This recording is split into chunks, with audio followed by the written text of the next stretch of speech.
আমার আপনার চোখ পাহারা দেওয়ার জন্য দুইজন ফেরেশতা আছে। জীবনে কি তাদের সাথে চোখের উপরে বসে চায় তাদের সাথে দেখা হয়েছে আপনার? আমার আপনার চোখরে পরিষ্কার করার জন্য দৈনন্দিন 800-1600 পোকা দুই চোখরে পরিষ্কার করার জন্য নিয়োজিত আছে। দেখছেন তাদের কোনোদিন? মেডিকেল সায়েন্সের ডাক্তাররা আবিষ্কার করেছে, বৈজ্ঞানিক ডাক্তার যারা, মানুষে যখন রাতের বেলা ঘুমায় তখন মাথার ভিতরে থেকে এক প্রকারের ময়লা আসে, বিষাক্ত ময়লা চোখ হয়ে আসে। এই ময়লা মাথার ভিতরে থেকে চোখের মধ্যে ঢোকে। যদি ময়লাগুলো থেকে যায় তাহলে আগামীকাল দিনের বেলা মানুষ একটুও কিছু চোখে দেখবে না, এত বিষাক্ত এই ময়লা। এই ময়লা চোখে থাকলে দেখতে পারবে না। জীবনে মানব দেহের সবচাইতে অন্যতম যে অঙ্গগুলো আছে, শ্রেষ্ঠতম অঙ্গের ভিতরে দুটো চোখই সবচাইতে শ্রেষ্ঠ বলা যেতে পারে একদিক দিয়ে, ঠিক না?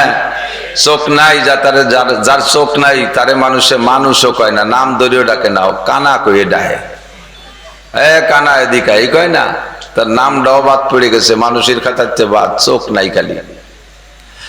আল্লাহ তো এমন দামি দুটো অঙ্গরে পাহারা দেওয়ার জন্য, হেফাজত করার জন্য আল্লাহ 1600 ডাক্তার মোতায়েন করছে চোখের ভিতরে। আমি আপনি যখন ঘুমাই যাই, মাথার ভিতরে থেকে এই ময়লাটা কলতানিটা আসতে তালে থাকে এই চোখের ভিতরে, আর দুই চোখে 800 পোকা আছে, তারা এই ময়লাগুলো খেয়ে পরিষ্কার করে সকালবেলা আপনার সুন্দর দুটো চক্ষু উপহার দিয়ে তারা আবার জায়গায় চলে যায়। জায়গায় যায় মানে রাতভর খায়, দিন ভরে খায় না, রোজা থাকে। রাতভর খায়, দিনভর রোজা থাকে। এই ময়লা রাত্রে বেলায় আসে, ঘুমাই গেলে আসে, চোখ যখন বিরত থাকে তখন আসে, আর চোখ রানিং থাকা অবস্থায় ময়লা আসতে পারে না। 1600 পোকা আমাকে খেদমত করতেছে চোখের মধ্যে থাকে। দুটো চোখ দেখি তাদের কোনোদিন দেখা হয়েছে, সাক্ষাৎ পাইছেন? তো কাজেই এমন অসংখ্য নিয়ামত আছে যে আল্লাহ তাআলা আমাকে আপনাকে খেদমতের জন্য মোতায়েন করেছেন, আমি তাদেরকে চিনি না। এজন্য আল্লাহ পাকের চ্যালেঞ্জ শতভাগ সত্য, ওয়াইন তাউদ্দু নি'মাতাল্লাহি লা তুহসুহা। বাপ বেটা দুইজন একসাথে জঙ্গলের মধ্যে দিয়ে চলতেছে, যাইতে যাইতে গভীর জঙ্গলে যখন চলে গেছে, রাত তো গভীর হয়ে গেছে, এখন আর সামনের দিকে হাঁটতে ক্লান্তি লাগতেছে, দুর্বল হয়ে পড়ছে, হাঁটতে সাহস পাচ্ছে না। ছেলে বাপে দুইজনে পরামর্শ করে ব্যাগের মধ্যে তাবু ছিল, তাবু টানায় বাপ বাকি রাতে জায়গায় রাত কাটাই, সকালবেলা বাকিটুকু কাটবো। তো তাবু টানাইয়া দুই বাপ বেটা শুয়ে পড়ছে। শোয়ার পরে কিছুক্ষণের ভিতরে জঙ্গল থেকে বিষাক্ত একটা সাপ আইসা বাপরে দংশন করছে। বিষাক্ত সাপের দংশনে বাপ অল্পক্ষণের ভিতরে অচেতন, অজ্ঞান হয়ে গেছে। ছেলে একা মানুষ, ছেলে মানুষ, বয়সও কম, কি তার বুদ্ধি আছে, কি তার তদবির চিকিৎসা করবে? আর তার কাছে জানাই বা কি থাকতে পারে? ডাক্তার লাগবে, উজা লাগবে, কবিরাজ লাগবে, এগুলো তো জঙ্গলের ভিতরে সংগৃহীত নাই। এখন তাকে চিকিৎসা করবে কিভাবে? কিছুক্ষণ বাপের পাশে বসে কান্নাকাটি করতে করতে বাপও ধীরে ধীরে নিস্তেজ হয়ে গেছে। এক পর্যায়ে মারা গেছে মনে করিয়া বাপরে বিছানায় চাদর দিয়ে ঢেকে থুইয়া সে কান্নাকাটি করতে করতে সেও ক্লান্তিতে ঘুমাই গেছে। সকালবেলা যখন ঘুম থেকে উঠছে, ঘুমানোর সময় অভিযোগ করছে, আল্লাহ ও যখন শোয় তখন জঙ্গলের মশায় আইসা ওরে এত বিরক্ত করতেছে যে মুখ থাপড়াতে থাপড়াতে মুখ লাল করে ফেলাইছে মশার কামড়ের জ্বালায়। তো আল্লাহর পর অভিযোগ করলো, আল্লাহ তুমি নাকি সবকিছু মানব সেবা, মানুষের খেদমতের জন্য সৃষ্টি করেছো, তো বাপরে কামড়াইলো সাপে আর আমারে কামড়ায় মশায়, মশা তুমি কোন খেদমতের জন্য বানাইছো? মশা কোন খেদমতের জন্য বানাইছো? শুনেছি সাপের বিষ দিয়ে ঔষধ বানায়, যদিও আমার বাপরে মারছে, তাহলে অনেক বাপরে সাপের বিষ দিয়ে চিকিৎসা করে, সেই হিসেবে ধরলাম সাপও আমাদের খাদেন, কিন্তু এই মশা বানাইছো কোন কাজের জন্য? এই যে আমার ঘুমোতে দিচ্ছে না, অতকের খেদমত করে না। অভিযোগ করতে করতে এক পর্যায়ে ঘুম এসে গেছে, ঘুমিয়ে গেছে। সকালবেলা ঘুমেতে যখন উঠছে, উঠে দেখে বাপও চাদর সরাইয়া উঠে বসে পড়ছে। বলবেন না সুবহানাল্লাহ? বাপও চাদর সরাইয়া উঠা, যে বাপরে মারা গেছে মনে করে রাত্রে একবার নিস্তেজ বাপ শোয়াই ধুইছে, সেই বাপ সকালবেলা চাদর সরাই উঠে বসে পড়ছে। এখন আশ্চর্য হয়ে গেল, বাপরে ঘুমের ঘরে কোন কবিরা চিকিৎসা করে গেল? কে আব্বাকে ডাক্তারি করলো? বিষ নামাইলো কে? খুঁজে পাচ্ছে না। দেখে বাপের গায়ে পাশ দিয়ে হাজার হাজার মশা মই দিয়ে পড়িয়ে মরে রয়েছে। আল্লাহর পক্ষ থেকে তার ভিতরে এই সমঝ ঢুকাই দিছে যে মশার উপরে তোমার অভিযোগ ছিল যে মশা বানাইলো কোন খেদমতের জন্য, সেই মশা তোমার বাপরে খেদমত করছে। রাতভর বাপরে ওই মশায় কামড়াইছে, আর মশার কামড়ের ভিতর দিয়ে রক্ত চুষে নেছে, রক্তের ভিতর দিয়ে বিষও চলে গেছে মশার পেটে। মশাগুলো ওই বিষ খেয়ে খেয়ে মরে রয়েছে পাশ দিয়ে, বা বিষ মুক্ত হয়ে সুস্থ হয়ে বসে পড়ছে। এটা আমার আপনার কোনোদিন জানা আছে? আল্লাহু আকবার। ওয়াইন তাউদ্দু নি'মাতাল্লাহি লা তুহসুহা। পাকিস্তানের চিফ জাস্টিস ছিলেন হযরত মাওলানা তকি উসমানী হাফিজাহুল্লাহ, এখনো বেঁচে আছেন। হযরত মুফতি শফি সাহেব রহমাতুল্লাহ আলাইহির সুযোগ্য সাহেবজাদা পাকিস্তানের চিফ জাস্টিস ছিলেন, প্রধান বিচারপতি ছিলেন। সারা পৃথিবীর বড় আলেমদের ভিতরে অন্যতম। বাংলাদেশে মাঝে মাঝে আসেন, এবারও শুনেছি আসবেন।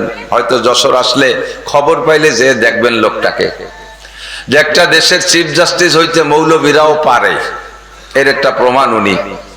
তো এই পাকিস্তানের চিফ জাস্টিস তকি উসমানী বলতেছিলেন যে আমি আয়াতটা পড়িয়া, যে ওয়াইন তাউদ্দু নি'মাতাল্লাহি লা তুহসুহা, আল্লাহর নিয়ামত তোমরা গণনা করে শেষ করতে পারবা না।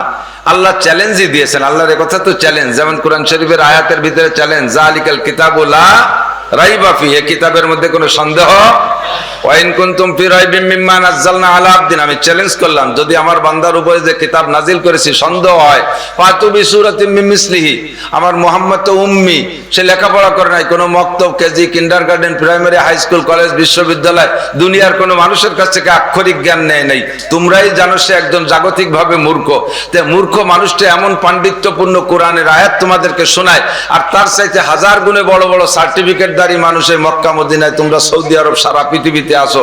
তা মুহাম্মদ যেই কিতাব নাজিল নিয়ে তোমাদের কাছে দিয়েছে, এই কিতাবের ভিতরে যে সূরা আছে 114টা, এর সবচাইতে ছোট সূরার মতো একটা সূরা তোমরা বানায় দেখাও। সেই 1500 বছর আগে আল্লাহ পাক চ্যালেঞ্জ ছুড়ে দিয়েছে দুনিয়ায়, আজ পর্যন্ত কি কেউ পারছে? মিস্টার আবু জাহেল একবার চ্যালেঞ্জ গ্রহণ করছে, ঠিক আছে আমি নিলাম চ্যালেঞ্জ, আমি পারবো এই সূরার মতো সূরা বানাতে। ওনার সাথে আনুষঙ্গিক ওই ক্লাসে আরো ধামলা পণ্ডিত যেগুলো ছিল, সে পণ্ডিতকে দায়িত্ব দিয়েছে, মোহাম্মদ কাবাঘরের গায়ে সূরা একটা ঝুলোয় থুয়ে গেছে, এই সূরার মতো একটা সূরা বানাও। সূরাটার নাম কি? সূরা আল কারিয়া। সূরা আল কারিয়া কি কি আছে আয়াত? আল কারিয়া তুমাল কারিয়া ওমা আদরাকা মাল কারিয়া ইয়াউমা ইয়াকুনুন নাসু কাল ফারাশিল মাবথুস। এনা সূরা আল কারিয়া। 6 মাস জুলাই রাখার পরে আবু জাহেলের পণ্ডিতরা মিলিয়ে সূরা একটা বানাইছে। বানানোর পরে আবু জাহেল রে বলছে যে নেতা তাহলে জুলাই দেই ভাষে দেই কাড্ডা ভালো হয়। তা আবু জাহেলকে ঝুলানোর আগে আগে আমারে দেখা, ও জায়গা ঝুলানোর মানানসই কিনা আগে আমি তাহকিক করি। তো সূরা বানাইছে কি? আলফিল মালফিল ওমা আদরাকা মালফিল জিসমুহু তাবিল ওয়া জামবুহু কলিল। সূরাটা তো আবু জাহেল কয় তোকে পায়ে ধরিয়া ঝুলস নিয়া, ইয়া মুহাম্মাদের ওই সূরার সামনে টেকে না। মুহাম্মদ যেই কথা বলছে সূরার ভিতরে, সে কথার ভিতরে কত অজানা তথ্য ওর মধ্যে রয়েছে। আল কারিয়া তু মাল কারিয়া, একটা কম্পন হবে। আল কারিয়া একটা কম্পন হবে। মাল কারিয়া জানো সেই কম্পনটা কি? ওমা আদরাকা মাল কারিয়া, সেই কম্পন আর ভূমিকম্প সম্পর্কে তোমাদের কোনো অভিজ্ঞতা আছে? সেই দিন হবে ইয়াউমা ইয়াকুনুন নাসু কাল ফারাশিল মাবসুস। যেই বিষয়টা আমাদের মাথার মধ্যে আসে নাই সেই দিন, সেটা কি? যে সেই দিন সমস্ত মানুষগুলো বিছানা বিছানোর মতো পড়ে থাকবে, একটা মানুষও বেঁচে থাকবে না। কোনোদিন কে ভাবছো? এ কি তোমাদের পাণ্ডিত্যের মধ্যে আছে? কোনো বই কিতাবে পাইছো কোনোদিন? মুহাম্মদ যে সূরা কইল তার ভিতরে ভবিষ্যৎবাণী এমন গভীর কথা, আর তোমরা যা কও তার তরজমা হলো আলফিল ও মালফিল ওমা আদরাকা মালফিল। এ হাতি চেনো? হাতি হাতি সম্পর্কে কোনো অভিজ্ঞতা আছে? জিসমুহু তাবিল জামবুহু কলিল, বডিটা বড় নেজটা ছোট। কয় যে ইয়া কইয়া কি হয়? আবু জাহেল কয় তোকে পায়ে ধরিয়া টানাস নিয়া, পারলি দেখ আর কিছু পারিস নাকি। ওইটার পর এরপরে যখন সারেন্ডার করছে ওই সূরা খুলে নিয়ে গেছে। এরপরও সূরা মানে না, এরপরও সূরা কোরআন শরীফকে মানছে নাকি? ফেল করছে, ব্যর্থ হয়ে গেছে, সমপটি সমকুটি সূরা বানাইতে পারে নাই।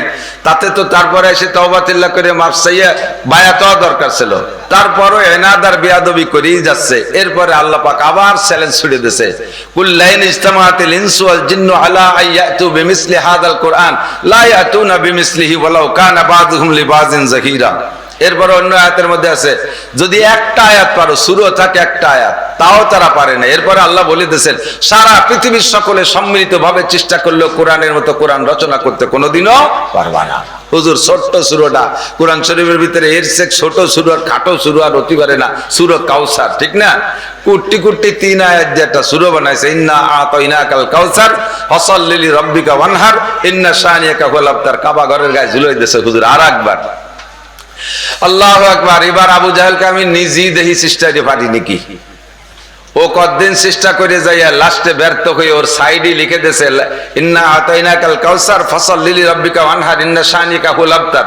এর নিচে লিখে দিয়েছে লাইসা হাযা কালামুল বাশার বাল মিন খালিকিন কাদার। একটু জোরে কান সুবহানাল্লাহ।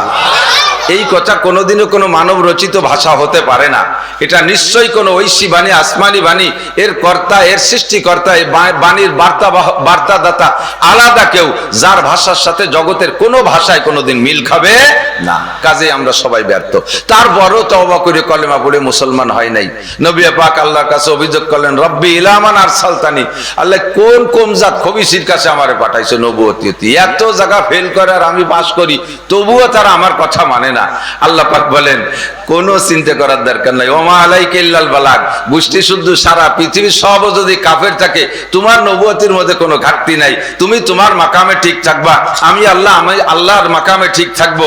ওমা আলাইকা ইল্লাল বালাগ, তোমার দায়িত্ব শুধু তাবলীগ করা, তুমি পৌঁছাই দিবা। ফামান শাআ ফালইউমিন ওমান শাআ ফালইয়াকফুর। যার মনে চায় মানবে, যার মনে চায় না মানবে না। যে মানবে তার লাভ, মানি তাদা ফাইন্নামা ইয়াহতাদি লিনাফসি।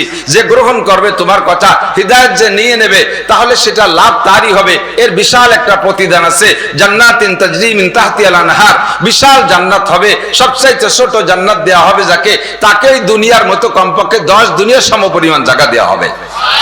আর তার ভিতরে তার নিয়ামত থাকবে কি, ওয়ালাকুম ফিহা মা তাশতাহি আনফুসুকুম ওয়ালাকুম ফিহা মা তাদউন। ওই জান্নাতে যাওয়ার পরে মুখে যা বলবা তাও পাবা, মনে যা ভাববা তাও তুমি পেয়ে যাবা। কন্যা সুবহানাল্লাহ।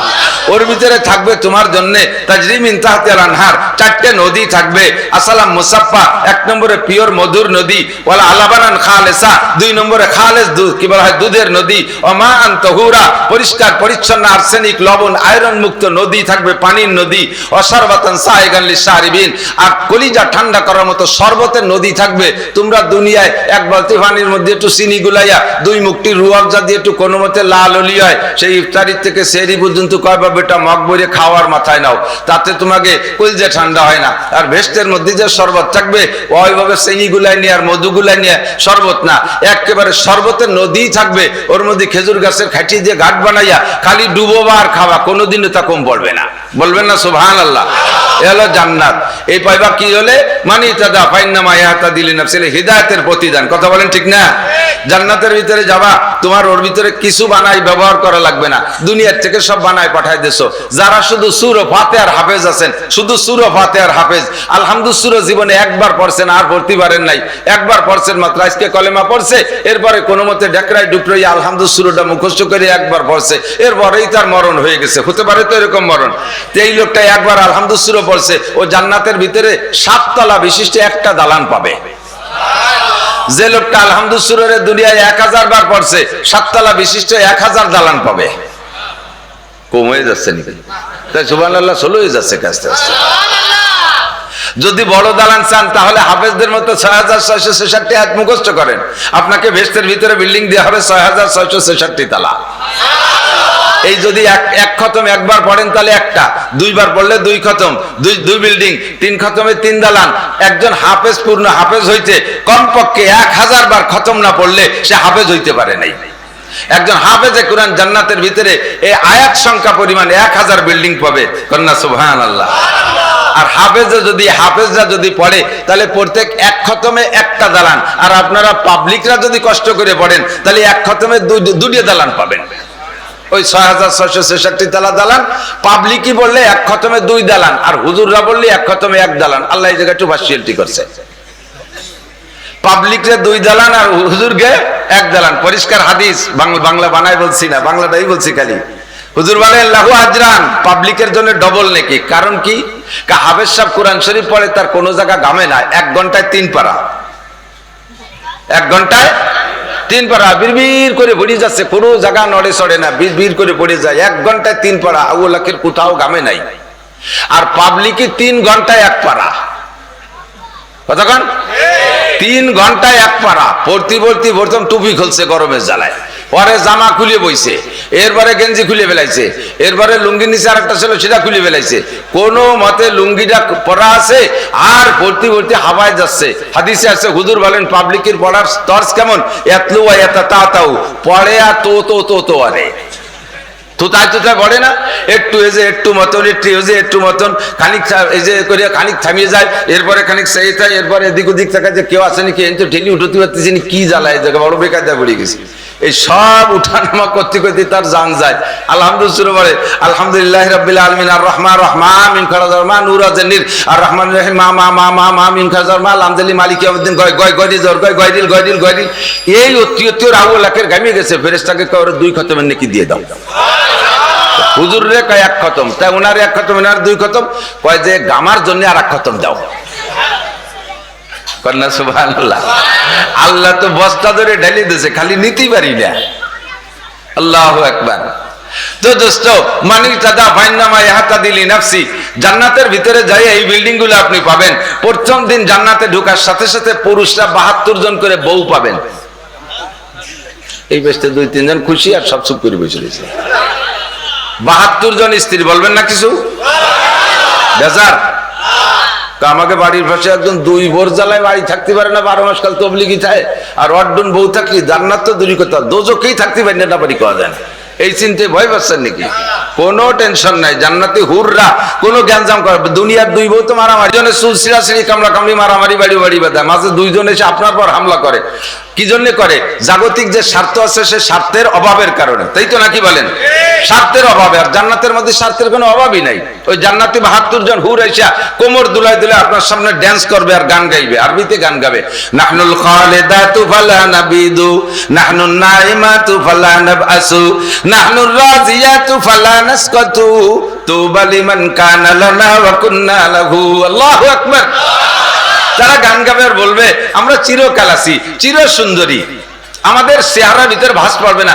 আল্লাহর কিরে আপনার কোন দোকানে যে একটা ফেয়ার অ্যান্ড লাভলি কিনে আনা লাগবে না।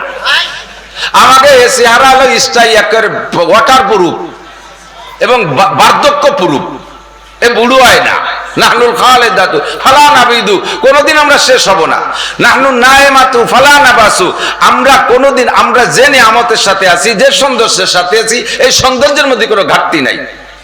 নাহনুর রাজিয়াতু ফালা নাসকাতু, আমরা চিরকাল আপনার পর খুশি আছি, কোনদিন বেজার হব না। বাজার কম হয়ে গেছে বলে রাগ হবো, আমাদের সাথে রাত সময় কম দিয়েছেন বলে রাগারাগি করবো, শাড়ি চুরি কম দিয়েছেন বলে রাগারাগি করবো, এমন কোন ঝামেলা আপনাদের সাথে আপনার সাথে আমাদের কোনোদিন বাঁধবে না। আমরা আপনার পর খুশি, আপনি আমাদের পর খুশি। কাজে 72 ডানা 72,000ও যদি হয় তোর কোন টেনশনের কারবার নাই, ঠিক না? এরপর হয়তো বলবেন যে এত বৌদি কি করবো, কি করবেন সেই দিন করার সময় বুঝবেন, আগের থেকে করার দরকার নাই। এরপরেও যদি কম হয়ে যায়, প্রত্যেক মাসে জান্নাতের ভিতরে একটা বাজার হবে, বাজারের নাম বউ বাজার। বাজারের নাম কি? বউ বাজার। এই বউ বাজারে আর কিছু কিনতে পাওয়া যায় না, মাছ শাক পুঁইশাক মুইশাক ডাটা ডুটু এগুলো লিচু মিচু কিনা, ও জায়গা খালি বউ কিনতে পাওয়া যায়। আপনার এই বউ কিনবেন প্রত্যেক মাসে 1000। কন্যা সুবহানাল্লাহ। এই জান্নাত কি জন্য মানি তাদা বাইনামা ইয়াহতাদি, এগুলো বলার আমার দরকার আছে। কারণ বিষয়টা যদি রেজাল্ট যদি আমার ভালো মনে হয়, প্রতিদান যদি ভালো বুঝি, তাহলে তার পিছনে যত পরিশ্রম আমি করতে রাজি আছি, ঠিক না? চাকরিতে যদি ভালো বেতন পাই, তাহলে তার জন্য যত পরিশ্রম করতে রাজি আছি। ব্যবসায় যদি ভালো ভালো আছে, তাহলে ওই ব্যবসা করতে যত পরিশ্রম করতে রাজি আছি। ক্ষেত খামারে যদি ভালো ফসল আসে, তাহলে সেই ক্ষেতের ভিতরে সব করতে রাজি আছি। কাজেই আমার এই জান্নাতের এই ফলাফল এত ভালো, এ যদি আমি বুঝি, তাহলে তার পিছনে যত পরিশ্রম করতে রাজি আছি না? নামাজ পড়তে হলে পড়বো কি বলবো না? রোজা রাখতে হলে রাখবো কি রাখবো না? তিলাওয়াত করতে হলে করবো কি করবো না? একটু বলেন, আপনি কি 7 তলা বিল্ডিং এ খুশি থাকবেন, নাকি 6666 তলা পাইলে বেশি খুশি হবেন? 6666 তলা বেশি খুশি না? পাবলিক কেউ কেউ আছে যে আরে আমরা তো নামাজ কালাম যাও একটু বলি, কতজন তো মোটেই করে না। তাতে উনি বুঝতেছে যে উনি বাড়ি কিছু কামাই ফেলাইছে। আখিরাতের ব্যাপারে আপনি এই অল্পের মধ্যে বাড়ি তুষ্ট থাকেন, ইবাদতের ক্ষেত্রে আপনি অল্পের মধ্যে খুব তুষ্ট থাকেন। আমরা তো যাও একটু করি, বর্তমান করতে মোটেই ভরে না। তাতে আমরা তো তাকে চাইতে বেশ খানিক আগে ভেস্তে যাব, কিন্তু তুমি যে গোড়ার ডিম ভর্তিছো তা হচ্ছে কি হচ্ছে না তারই বা ঠিক কি, এটা তোমার জানা নাই। দরকার কতটুক সেইটুক কি তুমি বুঝে নেছো? কষ্ট পাচ্ছেন নাকি? আমাদের স্বভাব এরকম, দুনিয়ার ব্যাপারে আমরা এরকম কনাত করি না। আরে আমি যাও কখন ভ্যান তো চালাই খাচ্ছি, আর একজন তো তাও পাচ্ছে না, তা তো কর না। আপনি তো ভ্যান চালানোর পরে কিছুদিন পর আবার অটো কেনার চিন্তাই আছেন, কিছুদিন অটো চালানোর পরে এরপর আবার 4 চাকা কেনার চিন্তাই আছেন। কেন আপনি নীরব থাকেন? আমার তো ভ্যান হলিও আছে, আর একজনের তো তাও নাই, যাক আমি ভ্যানই চালাই খাই, এই আর বাড়বো না, এ তো কোনোদিন কর না। আখেরাতের ব্যাপারে গেলে আমি তো আলহামদুলিল্লাহ একটু জানি, অনেকে তো মোটেই জানেন। আমার অত বড় দালানের দরকার নেই, কোনো মতে 7 তালাটা ভালোই যথেষ্ট। এটাই হলো আপনার বঞ্চিত আর মাহরুম হওয়ার একটা সূত্র। কাজে আমার ফিকির থাকতে হবে, আমার ফিকির থাকতে হবে আমি 6666 তালা দালানের মাথায় উঠবো। রাজি আছেন না ইনশাআল্লাহ? এর জন্য আপনাকে 6666 আয়াতওয়ালা কোরআনটাও শিখতে হবে। কথা বলতে যে সরে চলে আসছি। আল্লাহ পাক নবী আলাইহিস সালাতু ওয়াস সালামকে সান্তনা দিলেন, ওমা আলাইকা ইল্লাল বালাগ লা তাহজান ওয়া লা তাখাফ, ভয় পেন না, টেনশন করেন না, দুঃখ নিয়েন না। হিদায়াতের জিম্মাদারি আপনার হাতে না, হিদায়াতের জিম্মাদার আপনি না। হিদায়াতের জিম্মাদার কে? একটু কান না কে? ইন্নাকা লা তাহদি, আপনি যাকে খুশি তাকে হিদায়াত দিতে পারবেন না। ইন্নাকা লা তাহদি মান আহবাবতা ওয়ালাকিন্নাল্লাহ ইয়াহদি মান ইয়াশা, আল্লাহ যাকে চান তাকে আল্লাহ হিদায়াত দেন। 1-2 কথার মধ্যে হিদায়াত পেয়ে যায়, কথা না শুনে হিদায়াত পেয়ে যায়। হযরত ওমর ইবনে খাত্তাব খলিফাতুল মুসলিমিন ফারুক আযম রাদিয়াল্লাহু তাআলা আনহু নবী পাকের কাছে কি বলেন? নবী পাকের কাছে হিদায়াত আনতের জন্য রওনা দেয় নাই, নবী পাকের কল্যাণের জন্য রওনা দিয়েছিল। কিচ্ছা সবাই জানেন, ঠিক না? হুজুরের মাথা আনতে গেছে, যাইয়া ওনার বোনের বাড়ি ঢুকে সে জায়গা যে দেখে যে তারা সূরা তাহা পড়তেছে, সূরা তাহা তেলাওয়াত করতেছে। সূরা তাহার একটা আয়াত ওনার ভিতরে এমন ভাবে হিট করছে, ওনার বোন বনাই কলেমার দাওয়াতও দেয় নাই।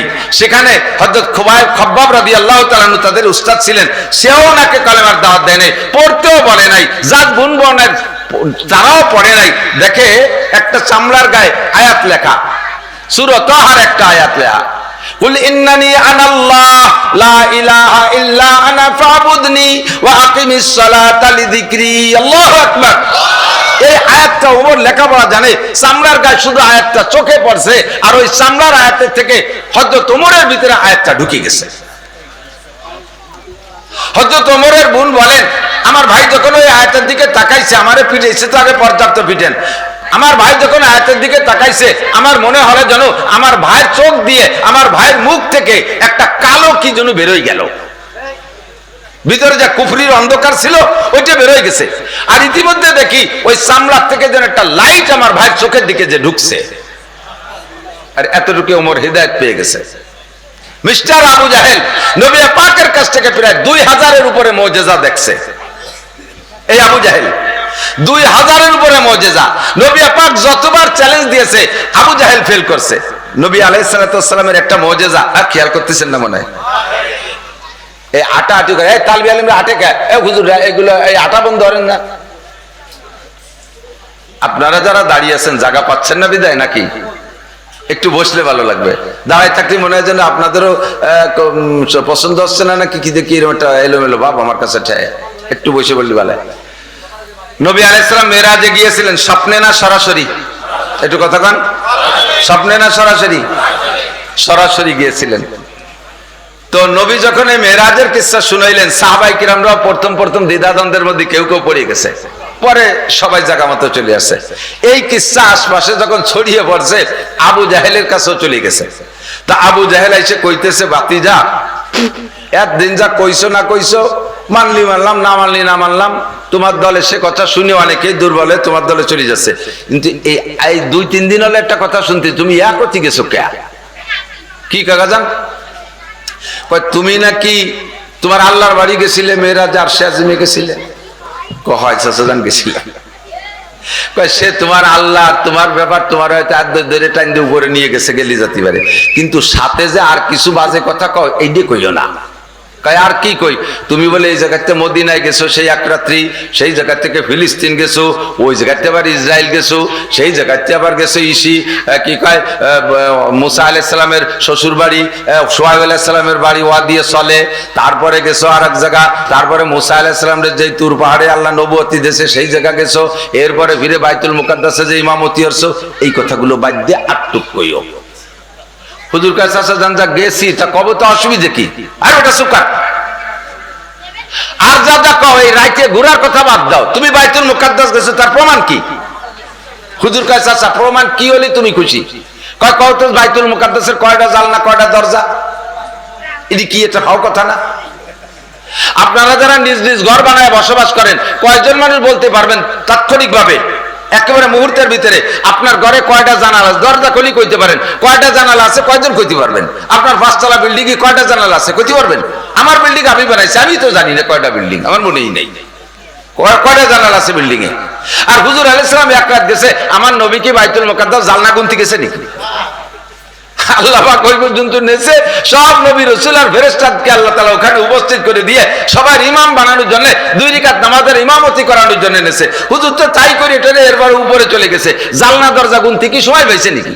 আর জানলা দরজা না কইতে পারলে বাইতুল মুকাদ্দাস বলে যা হয় নাই। হুজুর চিন্তায় পড়ে গেল এই দাতালটা যদি জব না দেই তাহলে তো ওবার সারা দেশ ভরে অপপ্রচার দিয়ে বেড়াবে। জিম ধরে চুপ করে বসে রয়েছে, কিভাবে কবে সে বাইতুল মুকাদ্দাসের জানলা তো আমি গুনিয়েছি নেই। এর মধ্যে জিব্রাইলকে আল্লাহ পাঠাইছে, তাড়াতাড়ি আমার দোস্তরে সহযোগিতা করো। জিব্রাইল এসে কয় হুজুর কি চিন্তা করেন? কয় যে দেওয়া নাই। আবু জাহেল জিজ্ঞেস করছে বাইতুল মুকাদ্দাসের কয়টা জানলা কয়টা দরজা?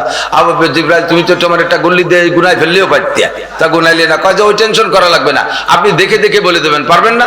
কয় দেখবো ফিরে এবার যাবো কবে যে সেনতে দেখে এসে কব। কয় যা লাগবে না, এই জায়গায় বসে দেখবেন আপনার সামনে বাইতুল মুকাদ্দাসকে তুলেই না ধরা হবে। একটু চক্ষু বন্ধ করে অন্তর চক্ষু নিক্ষেপ করেন। চর্ম চক্ষু দিয়ে যত দূর দেখা যায়, যত তাড়াতাড়ি দেখা যায়, অন্তর চক্ষু দিয়ে তার চেয়ে বেশি দূরে দেখা যায়। ঠিক ঠিক না? আর জিব্রাইল বাইতুল মুকাদ্দাসটা হুজুরের সামনে এনে ধরছে আর ঘুরে ঘুরে ঘুরে ঘুরে সব পাশ দেখাচ্ছে। হুজুর মুস্কি মুস্কি হাসে আর আবু জাহেল কাকা যান একটা খাতা কলম না, আমি গুনে গুনে কই তুমি লিখে রাও। পরে আবার কি কি কি জব দাও তার ঠিক কি, তোমার তো বিশ্বাস নাই। আল্লাহ ডোনাল্ড ট্রাম্পের চাইতেও তো খারাপ, নেতানিয়াহুর চাইতে বেকার। সকালে কয়েকটা বিকেলে কয়েক রাখতে ওই দুইজন, ঠিক না? আরে আবু জাহেল তার চাইতে বড় নেতা, বড় লিডার। তো এবার আবু জাহেল খাতা ধরছে, হুজুর এক এক করে সব বলে দিলেন। সব বলার পরে বলছে, চাচা তুমি একটা কথা জিজ্ঞাসা করো না, ওটা আমি বলে দিলাম। আমি যেদিন বাইতুল মুকাদ্দাসে গিয়েছিলাম যে রাত্রে, জিবরিল আমারে বুরাকে করে নিয়ে গেল। ওই বুরাকটা বাঁধার জন্য একটা খুঁটির দরকার ছিল। তো বাইতুল মুকাদ্দাসের সামনে দেখবা গেটের সামনে একটু একটা উঁচু খুঁটি পাথর আছে, ওর গলায় একটা ছিদ্র আছে। ওই জায়গায় জিবরাইল আঙ্গুল দিয়ে খুঁচা মারছে, পাথরটার গলা ফুটো হয়ে গেছে, ছিদ্র হয়ে গেছে। ওর ভিতরে রশি বাঁধিয়ে ওই জায়গা বুরাকটা বাঁধিয়ে চুয়ে আমার জিবরাইল মসজিদের মধ্যে নিয়ে গেছিল। ওই পাথরটা একটু দিয়ে আসছি, কই দি কাকা আছে নাকি? সব লিখে দিছে।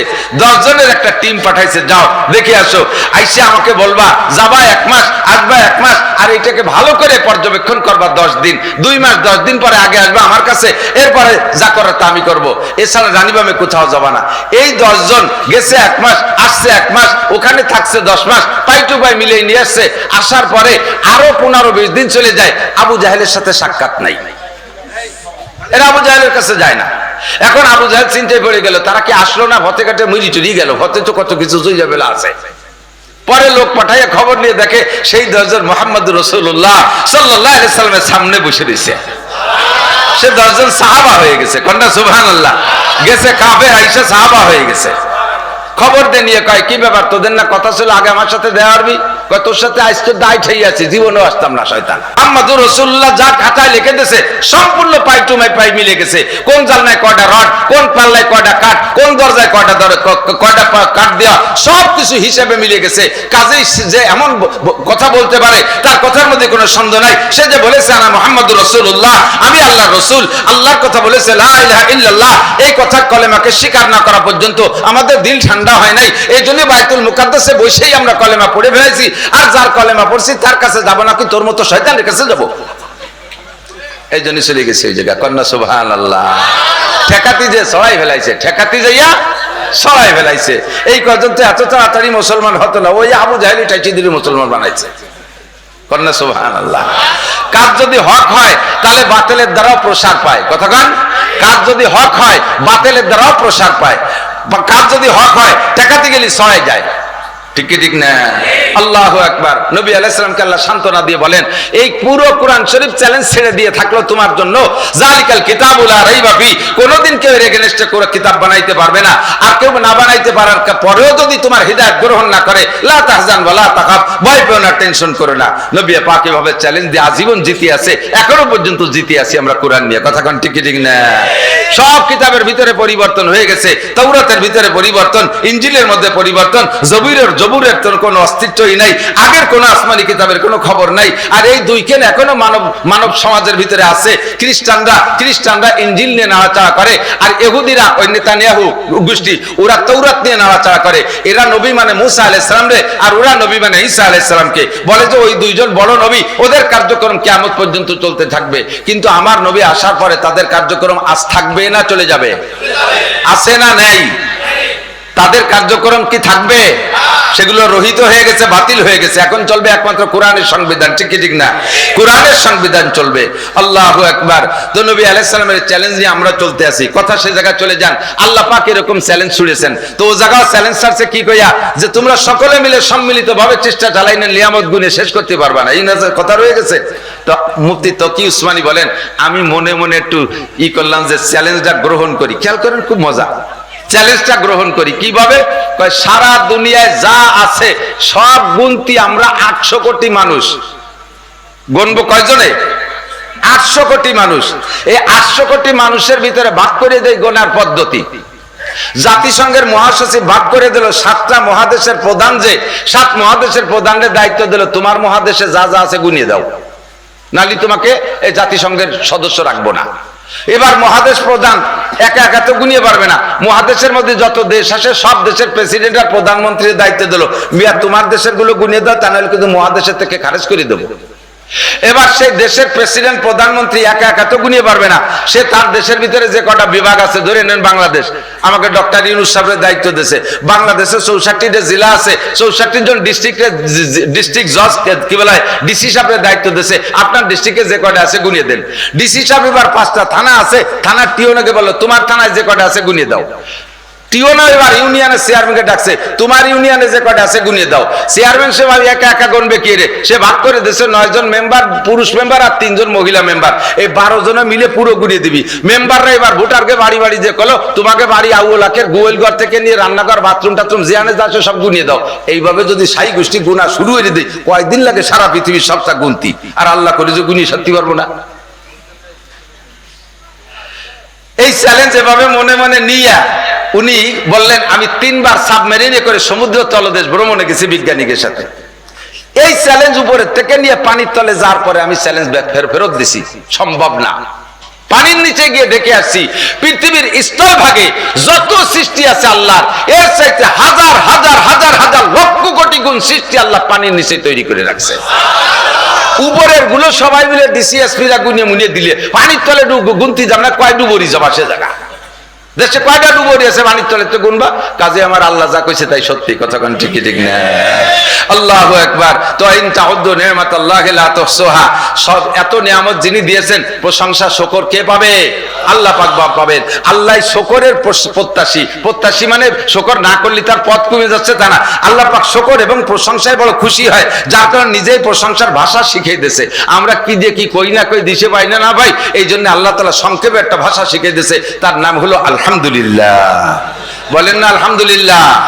আল্লাহ কাই প্রশংসা করবা, শুকর আদায় করবা, আমার 5 পাইরও লাভ নাই। তোমরা সবাই মিলে প্রশংসা করলে আমি আল্লাহ খুশিতে আর একটা বড় চেয়ার বানাইয়া একটু উঁচু হয়ে বসি তা না, আর সবাই মিলে আমার নাশকর করলেও আমি রাগ করে চেয়ারের তে নামে খেজুরির বাটি নিচে নিচে শুয়ে থাকি, এরকমও না। আমি আল্লাহ যেখানে আছে এখানেই থাকি, তবে যদি শুকর আদায় করো তোমার লাভ, শুকর আদায় করবা তোমার লাভ। লাইন শাকারতুম লাযিদান্নাকুম, তুমি যে নিয়ামতের শুকর আদায় করবে ওই নিয়ামত বাড়িয়ে দেব। আল্লাহ পাক বলেন, তাহলে শুকর করলে কি আল্লাহ লাভ না আমার লাভ? আল্লাহর লাভ না আমার লাভ? এই দুনিয়াও দেখবেন কোন একজন বড় লোক আপনার 5,000 টাকা দিয়েছে, তারে আপনি থ্যাংক ইউ ধন্যবাদ দিলেন, হাতে একটা চুমো খাইলেন, বললেন যে কাকা এই পুরো যশোর শহর চষি ফেলাইছি, কেউ চাকরি পয়সাও দেই নেই, আল্লাহ যে আপনার কি কলিজা দিয়েছে, আপনার চাইতে আপনার কলিজা বড়, বাঙ্গির চাইতে বেশি বড়, আপনি এত বড় হলেন কিভাবে? এইভাবে চাকরি সেটা মারলে বাবা আগামী শুক্রবারে আবার আসিস। ঠিক না? পক্ষান্তরে 5,000 টাকা দেওয়ার পরে এই মানসি দেয় নাকি, তারপরে মোটা মোটা 3-4 মাইরি দিয়ে কবে না যা তোর কোন বাপ আছে তার কাছ থেকে উড়ে গিয়ে কবে না? তাহলে দুনিয়া মানুষের প্রশংসা করলে সে জায়গা থেকে আর ভালো পাওয়া যায়। আল্লাহ কামুল হাকিমিন তাই বলে, লাইন শাকারতুম লাযিদান্নাকুম, আমার যে নিয়ামতের শুকর আদায় করবা ওই নিয়ামত বাড়িয়ে দেব। আপনারা শারীরিক ভাবে কেমন আছেন? না হুজুর, গ্যাস্ট্রিক, ডায়াবেটিস 28, হার্ট স্ট্রোক করছিলাম, এর শুনতে চাইনি তো। আপনি এই জায়গায় বসেই বলবেন যে যে রোগেই রুগী আছেন না কেন, আপনি ওই রোগ নিয়ে এখানে আসতে পারছেন। আপনার ওই নামের রুগী এখনো ঘরের থেকে বেরোতে পারে না, হাসপাতালে আইসিইউতে আছে, জীবনের শেষ নিঃশ্বাসের অপেক্ষায় আছে, ওই ডায়াবেটিসে, ওই গ্যাস্ট্রিকে, ওই আলসারে, ওই ক্যান্সারে। তো সেই ক্যান্সার, সেই আলসার, সেই ডায়াবেটিস আপনার থাকা সত্ত্বেও আপনি মাঠ পর্যন্ত আসতে পারছেন। কাজেই ওই লোকের তুলনায় আপনি মন্দ না, ভালো। অতএব আপনাকে শুকর আদায় করতে হবে আলহামদুলিল্লাহ। কখনো বলবে না না ভালো নাই, আল্লাহ তো পাইছে আমারে। আছে না? আমার এক মামা ছিল, কয় মিয়া মোটা বকানি দুটিয়ে দিয়ে কয় আল্লাহরও দোষ আছে, এই 3 চিল্লাতে আইসে পারলাম না, মার কাছে থাকতে থাকতে খবর শুনলাম যে আমার বড় গরুটা মরে গেছে, আমার বড় গরুটা মারা গেছে। তো তবলিগি গেলাম কি জন্য, আমার গরু বললো কে? আইসে শুনি যে আমার সে কলই খেতে থেকে কলই সরে নিয়ে গেছে, এ ক্ষতি সে ক্ষতি। তা এ করি আমার লাভ কি? আল্লাহ পাক রব্বুল আলামিন মাল যেমন তার তাহকিক আর যাচাইও সেরকম করে। সব মালের তাহকিক, সব মালের বিশ্লেষণ একরকম হয় না, কথা কোন ঠিক না? তাহকিক বিশ্লেষণ বোঝেন তো? বাঙ্গাড়ি বিক্রি হয় না আপনাদের এলাকায়? বাঙ্গাড়ি আছে না? আপনাকে দিক না হলেও আমাকে গোপালগঞ্জেতে কুটালি পাড়ালারা, আমরা গোপালগঞ্জেরাই বাঙ্গাড়ি বুঙ্গাড়ি গুছাই গাছাই এনে দেয়, এই জায়গা থেকে বিভিন্ন দিক চলে যায়। তো এই বাঙ্গাড়ি কিনা বেচা হয়, বাঙ্গাড়ি কিনা বেচা হয় না, স্বর্ণ কিনা বেচা হয়, হয়তো স্বর্ণ কিনা বেচা হয় না? আপনি এত বড় 2 কানের দুল নিয়ে গেছেন স্বর্ণকারের কাছে, বাবা এই 2 মাইপে দেওয়া দিয়ে কট্টুকায়, ও কি ওই কাঁচা অবস্থায় মাপ দিয়ে দাম ধরায় কিনে নেবে? ও কাকা বসেন, এর মধ্যে কি দেখি আছে, 1 পোড়া 2 পোড়া 3 পোড়া, পোড়ায় পানি হয়ে যায়, জমায় বাড়ি হয় গলায়, এইভাবে পোড়াতে 7-8 পোড়া দেওয়ার পরে এত বড় কানের দুল 2 বোতামের মতো হয়ে গেছে। এখন ওই সে স্বর্ণওয়ালা কয় বাবা তোর পায়ে ধরে আর পোড়াইস না, ফিরে পোড়া দিলে থাকবে না। কয় যে কাকা আর একটা পোড়া দেবো, কারণ এর ভরি আলো পড়ে 2 লাখ টাকা, ওর মধ্যে 1 চুল পরিমাণ, 1 জাররা পরিমাণ খাইতে থাকতে আমি কিনবো না, ঠিক না? পুরাতি বাড়িতে পুরাই বাড়ি, ওই পুরাই বাড়ি সোনার জান বাড়ে ফেলাই দিচ্ছে, এত বড় কানের দুল বোতাম বানায় ফেলাই দিচ্ছে। ভরি আলো 2.25 লাখ, ভরি কত? 2.25 লাখ টাকা, ঠিক না? আর এই যে বাঙ্গাড়ি কেনেন, বাঙ্গা লোহা পুরন সাইকেল, বাঙ্গা রিক্সা, কত তা একই ওইরকম ভাবে পোড়াই পিটাই একের বাসাই ফুটাই করে শেষে কেজি ধরে মাপে। ও যেভাবে আছে ওইভাবে মাপিয়ে দেয়, 2 মনের সাথে 5-7 মাটিও চলে যায়, 16 টাকা কেজি, ঠিক না? তো যে জিনিস যেমন সে জিনিসকে আল্লাহ তাআলা, সে জিনিসকে আমরাও যাচাই বাছাই সেরকম করি। কাফের মুশরিক বেঈমান হিন্দু বৌদ্ধ খ্রিস্টান ও বাঙ্গাড়ি 16 টাকা কেজি, ওর সাথে 5 মণ মাটি চলে গেলে কিছু আসে যায় না। এই জন্য আকাম কুকাম ভালো মন্দ যাই কিছু করে আল্লাহ তাআলা তাদেরকে তাৎক্ষণিকভাবে ধরে না, কিন্তু মুসলমান অন্যায় করলে এটা আল্লাহ সহ্য করতে পারে না। তুই হলো 2.5 লাখ টাকা ভরি, তোর মধ্যে খাইতে থাকবে কে? তোর মধ্যে খাইতে থাকবে কে? তুই কেন রোজা রাখবি না? এই জন্য তোর ঠ্যাং ভেঙে ফেলাই দেবো। তুই কেন গান শুনতে যাবি? তোর চাকা ভাঙচার করে দেবো। তুই মুসলমানের বাচ্চা, কেন দুর্গা পূজায় গেলি? তুই কেন দেখা যাইয়া সেই বাড়ি থেকে প্রাসাদ খালি, প্রাসাদ না প্রসাব খাইছে, কি খাইছে তা আল্লাহ জানে। হিন্দু বাড়ি যাইয়া কুলুকির ডেলা কেন খালি? নাড়ু নাড়ু নাড়ু নাড়ু খায় না, দাঁত ধরে বৌদিকে মতো ভালো মানুষ হয় না। ঈদের সময় কত মুসলমানের বাড়ি গেলাম, একটু সিমাই দিল না, আর বৌদিরা আমাকে এরকম নাড়ু খাওয়াইছে। তুমি বৌদির বাড়ি নাড়ু না খাইয়া মাদ্রাসায় আইসো, পোলাপান মাটি দিয়ে কুলুকির ডেলা বানাইতেছে, ও 3টে খাইয়া গেলাস পানিকে বাড়ি চলে যাই। সুসুও লজ্জা ঘৃণা বলতে কিছু নাই। রাগ করলেন নাকি? বাঙ্গাড়ি, সে বাঙ্গাড়ি কত, ওদের তো দুনিয়ায় কত উন্নতি। আরে উন্নতি কি? বাঙ্গাড়ির স্তূপ যত বড় হয়, স্বর্ণের স্তূপ কি অত বড় হয়? কতক্ষণ? বাঙ্গাড়ির স্তূপ কত বড়? বাঙ্গাড়ির বস্তা, স্বর্ণের বস্তা আর বাঙ্গাড়ির বস্তা এক সাইজ। 8টা-10টা বস্তা দিয়ে 1 বস্তা বানাইছে, তার নাম ডোব। ওর মধ্যে বস্তা ভরিয়ে গাদি দিয়ে তুইছে, বছরের পর বছর রাস্তার পাশে পড়েছে, ওদিক পাগল হয়ে ফিরে চায় না, ঠিক না? এর নাম বাঙ্গাড়ি। আর স্বর্ণ একটু যারা ভতে ঘাটে রাস্তায় দিয়ে খুব তাকায় গভীর ভাবে, স্বর্ণ ইমিটেশন নাকি স্বর্ণ দৈরে নিয়ে খুঁটিয়ে পাইয়ে তাড়াতাড়ি স্বর্ণকারের কাছে চলে গেছে, শিকশিক করতেছে। একটুকু নিয়ে তার আলাদা একটা মর্যাদা। ও বস্তা ভরা থাকে না, মোমেন বস্তা ভরা থাকে না, মোমেনের পরিমাণ কম হবে, শুকর করনেওয়ালা কম হবে। দেখবেন ভালো কাজ কোরআন শরীফের ভিতরে আয়াত পড়বেন, যত ভালোর ব্যাপারে আল্লাহ তাআলা কম বলছে, কালিলুম মিন ইবাদিয়াশ শাকুর কালিলাম মা তাযাক্কারুন কালিলাম মা তুমিনুন। ইমানদারের সংখ্যা কম হবে, কালিলাম মা তাযাক্কারুন। উপদেশ গ্রহণ করার করনেওয়ালার সংখ্যা কম হবে, কালিলাম মা তাশকুরুন। শুকর করনেওয়ালার সংখ্যা কম হবে, আর নাশকর করনেওয়ালার সংখ্যা বেশি হবে, বেঈমানের সংখ্যা বেশি হবে, কাফিরের সংখ্যা বেশি হবে। আর বেশি হইছে বিদায় উরাই হক আর আমরা কম বিদায় না হক। এটা কেমন হবে যে বাঙ্গালির বস্তা বড় বস্তা দিকে তারে আপনি দামি মনে করবেন, স্বর্ণের ব্যাগটা ছোট্ট মনে করে তারে আপনি কম দামি মনে করবেন। আপনি যেমন বোকা, ও জায়গা আপনি এরকম বোকা। কথা বলেন ঠিক ঠিক না? আমরা পরিমাণে কম, আমরা ছোট হলেও আমরাই হক, আমরাই আসল। বলেন আলহামদুলিল্লাহ। আপনার ধর্মের উপরে আপনি খুশি না বেজার? ইসলাম ধর্মের উপরে খুশি না বেজার? হ্যাঁ, মুসলমান হইয়েই মাইডা খাইছি। তুমি হিন্দু হয়ে যাও, খ্রিস্টান হয়ে যাও, গ্রিন কার্ড দিয়ে আমেরিকা নিয়ে তোমার সিটিজেন বানাই দেবে। বুঝবা চক্ষু বন্ধ করলে। ফাসাউফা তারা ইদান কাশাফাল গুবারু আবারাসুন তাহতা রিজলিকা আম হিমারু। ফাসাউফা তারা ইদান কাশাফাল গুবারু আবারাসুন তাহতা রিজলিকা আম হিমারু। দুনিয়ায় থাকতে তুমি বুঝতেছো না ঘোড়ার পিঠে বসা না গাধার পিঠে বসা। চক্ষু বন্ধ করার পরে তুমি বুঝবা ঘোড়ার পিঠে বসা আছো না গাধার পিঠে বসা আছো। আরে দুনিয়ায় থাইকা দুনিয়াদাররা এভাবে চাটকি চাটাম গল্প মারতে পারে, তারা আত্মগর্ব আত্মগৌরব করতেই পারে। ওগুলো সব প্রমাণ হবে চক্ষু বন্ধ করে কবরে যাওয়ার পরে। কথা কোন ঠিক ঠিক না? মরার পরে 1 নম্বর রিমান্ড হলো কবর। ওই রিমান্ডে ওই হাজতখানায় বসে যখন 14 মনে গুরজুর বাড়ি খাবা, সেই সময় চিৎকার মেরে বলবা, কি বলবা? আল্লাহ বুঝি নাই যে তুমি আল্লাহই হক। রব্বানা আবসারনা ওয়া সামি'না ফারজি'না না'মাল সালিহান ইন্না মুকিনুন। দুনিয়ায় থাকতে বুঝি নাই, ওলামায়ে কেরামরা চিৎকার মারছে, নবী রাসূলরা কালেমার দাওয়াত দিয়েছে, এ কথা দুনিয়ায় থাকতে বুঝতে পারি নাই। কবরে আযাব হবে এটা বিশ্বাস করতে পারি নাই। মনে করছিলাম যে মাটি মারা যাব তো মরা পর্যন্ত শেষ, এখন তো দেখি সব আছে। আর একটা বার সুযোগ দাও। রব্বানা আবসারনা ওয়া সামি'না, সব দেখতেছি আর শুনতেছি। ফারজি'না না'মাল সালিহান, আর একটা বার দুনিয়ায় পাঠিয়ে দাও, নেক আমল করব। একটা বার অনেক আমল ছাড়বো না, নামাজ ছাড়বো না, রোজা ছাড়বো না, যা বলছে শরীয়তে সব মানবো। নামাল সালিহা। আল্লাহ পাক বলবেন কাল্লা, আর হবে না। রব্বানা আখরিজনা মিনহা ফাইন উদনা ফাইন্না জালিমুন।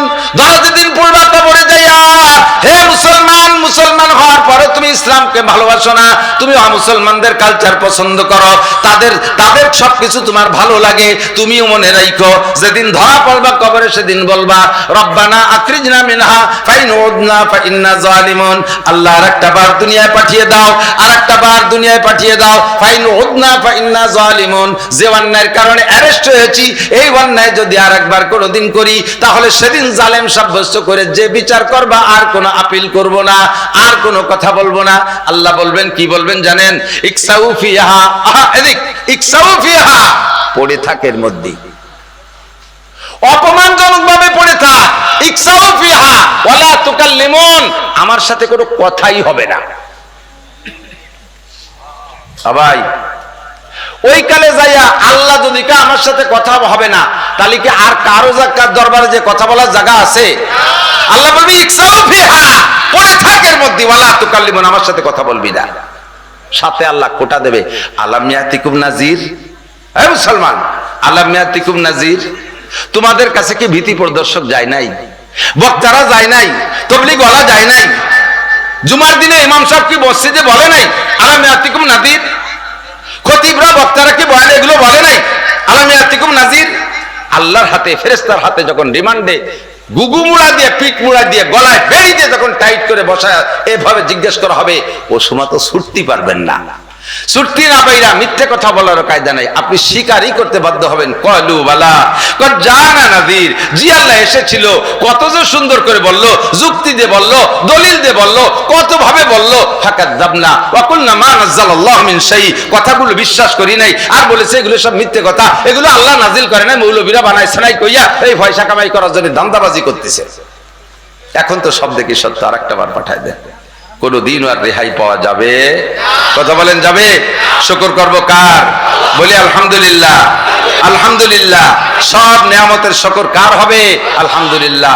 বর্ষাকাল বৃষ্টি আল্লাহ দেবেন, এটাই আল্লাহর সিস্টেম। আবার শীতকালে শীত দেবেন, এটাই আল্লাহর নিজাম। আর শীতকালে শীত হওয়াটাই নিয়ম, বৃষ্টি বর্ষাকালে বর্ষা হওয়াই নিয়ম। আবার এই নিয়মকে পরিবর্তন করার ক্ষমতা একমাত্র কে রাখে? আর কেউ রাখে? যা আমাদের মাননীয় প্রধান উপদেষ্টা যদি ইচ্ছা করেন যে এখন পুষ মাসে শীতের মতো শীত দেবেন, অবশ্যই পারে। পারবে না? গরমকালে শীত আর শীতকালে গরম বানাইতে পারবে? প্রচন্ড বৃষ্টির দরকার। আমাদের উপদেষ্টা মন্ডলী যারা আছে, আমরা সাথে যারা আন্দোলন করেছি, সবাই সম্মিলিত ভাবে চেষ্টা করে কি এক চাক মেঘ বানাইতে পারবো? কিছুই পারবো না। তো খালি খালি আল্লাহর সিদ্ধান্তের সাথে বিরোধিতা করবো কে? যদি বৃষ্টি হয় তাহলেও বলবো আলহামদুলিল্লাহ। কথা কন না? এক বুজুর্গ, এক পীর সাহেব ঝড় ছাড়ছে ওনার বাড়ির পাশে, জম্মের বেগে ঝড়, 300 কিলোমিটার বেগে ঝড়, ঝড়ে ঘর পড়ে পড়ে বাপ। এখন দোয়া কালাম যা ছিল সব পড়া শেষ, তবুও ঘর এলি যাচ্ছে। এখন পীর সাহেবের স্ত্রী বলতেছে একটু বাইরে যাইয়ে দুই পেলা বাদান, ফিন্নে বাদান, ঠিন্নু বাদান, এ ঘর তো পড়িয়ে গেল, দোয়া কালাম এনে কুলোচ্ছে না। তো পীর সাহেব বাইরে বেরোইয়া বাঁশ দুইখান নিয়ে ফিন্নে বাঁধাবে, ঝড় আলো দক্ষিণে, তাহলে পেলা বাঁধাতে হবে উত্তর দিক দিয়ে না। পীর সাহেব সেই দক্ষিণ দিক দিয়ে ফেলা বাঁধাইছে, বাদাই দিয়ে ঘরে আইছে। মহিলা কইতেছে তুমি পীর হয়ে কি এরই বলো দিয়ে গেছো নাকি? জ্বর যেদিকের পেলা হয় সেদিকের বাদাতে উল্টো দিক। তো পীর সাহেব বলতেছে আরে বলদ, এই জ্বর দেশে আল্লাহ, যদি আমার গল ফেলানোর সিদ্ধান্ত আল্লাহ নিয়েই থাকে তাহলে আমি 1000 খানিক পেলা বেদা ঠেয়াতে পারবো? তো যদি উল্টো ভাষা ফেলা বাদায় তাহলে আল্লাহর সাথে বিরোধিতা করা হবে, আর আল্লাহর সাথে বিরোধিতা করে কেউ কোনোদিন টিকতে পারেনি। কাজে আমি আল্লাহর পক্ষেই থাই, গর্ব লিও বলুক থাকলেও থাক। আল্লাহ যেদিকের থেকে জ্বর দিচ্ছে আমি ফেলা, যদি আল্লাহর দলে তাই। সুখের সময় আলহামদুলিল্লাহ বলেন, আলহামদুলিল্লাহ। দুঃখেও আলহামদুলিল্লাহ। দুঃখের পর তো আমি বিরোধিতা করে কুল পাচ্ছি না, বলবো আলহামদুলিল্লাহ। ইমানের পরিচয়, এদিক তাকান। ইমানদার, ফ্রেশ সলিড ইমানদার আপনাকে আপনি অনুভব করতে পারবেন কখন? সর্ব হালাতে যখন শুকর আদায় করতে পারবেন। দুঃখেও আলহামদুলিল্লাহ, সুখেও আলহামদুলিল্লাহ। অনেকে আছে প্রশংসা, এদিক থাকেন, আমার দিক থাকেন, খেয়াল করেন, শুনতেছেন তো? আমরা হুজুররা বিশেষ করে একজনের নাম জিজ্ঞেস করলি, ভাই আপনার নাম কি? আমার নাম নাচিজ আব্দুর রহমান। আপনি কে? আমি গুনাহগার আব্দুল খালেক। কতি শুনছেন না এরকম? আমি গুনাহগার আব্দুল খালেক। এই আমি গুনাহগার আব্দুল খালেক বলে যে পরিচয় দিচ্ছ, তাহলে তোমার নামের সাথে নিজে গুনাহগার শব্দটা লাগাই বলতেছো। এই কথাটা মনেতে বলতেছো না, তুমি বানাউট করে বলতেছো। প্রমাণ হবে সামনে 8 দিন। 8 মধ্যে যাইয়া একজনের যদি দূরিত্বে ডাক দেয়, এ গুনাহগার আব্দুল খালেক, এ গুনাহগার আব্দুল খালেক, দেখবেন যে চোখ লাল হয়ে গেছে, মিজাজ গরম হয়ে গেছে। এ নাসির শামসুল হক, এ নাসির শামসুল হক, এই করে যদি ডাক দেন, যারা বোঝে আর কি, নাচিজ মানে আমি কিছুই না। তাহলে সেদিন তুমি নিজেই বললে আমি নাচিজ আব্দুর রহমান, আমি না গুনাহগার আব্দুল খালেক। আজকে সেই কথা আমি বললে তুমি রাগাও কে? তোমার মুখখান পুড়িয়ে গেল কে? বোঝা যায় যে এটা তোমার বানাউট উপাধি, নিজে নিজে বানাইছো, নিজে আরো ফুটানোর জন্য। এই গুনাহগার মানে আমি নেককার, গুনাহগার মানে আমি নেককার, নাসিজ মানে আমি কিছু চিজ। নামের সাথে অত বারেন্দা লাগানোর দরকার নাই, নামের সাথে বারেন্দা। আমরা বক্তারা এই আমার নামে যুক্তিবাদী দেয়, আল্লাহর কসম আমার বয়ানে শুনে থাকবেন, আমি কত ভাবে যুক্তিবাদীর প্রতিবাদ করছি। যে যুক্তিবাদী, আসল যুক্তিবাদী হলো শয়তান, আর সে যুক্তি দিয়ে সে বাঁচতে পারে নাই। এই জন্য শয়তানের যুক্তিবাদী শব্দটা আমার সাথে আমার ভালো লাগে না। কিন্তু কে যে কবে উঠে গিয়ে খাতায় লেখা শুরু করে দিতে, আমি ঠেয়াতেই পারলাম না।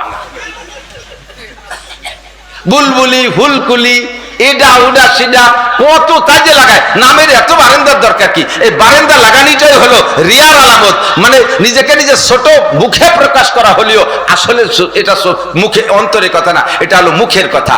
নিজেকে নিজে গুনাহগার দাবি করা, এটা বলারই দরকার নাই। আমার নামটা আমি বলে দিলাম, আমার নামটা আমি বলে দিলাম। আমি সর্ব হালাতে একই হালাতে থাকবো। প্রশংসা করলেও আমার যে হালাত, আমার বদনাম করলেও সেই হালাত, তাহলে বুঝবেন আপনি ইমানদার। কথা বলেন ঠিক না?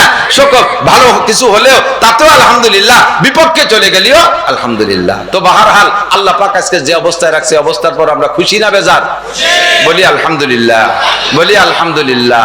আমি আপনাদের সকলের কাছে জানতে চাই, সিজনালি কথা থাকে, মাদ্রাসার কথা মাদ্রাসায় বলা লাগে। আমি যত ভালো ওয়াজ করি, শেষমেশ যদি হুজুরকে মসজিদের জন্য কয়টা টাকা কালেকশন না করে দিই, হুজুররা আমার পর সন্তুষ্ট থাকবে না গাড়িতে।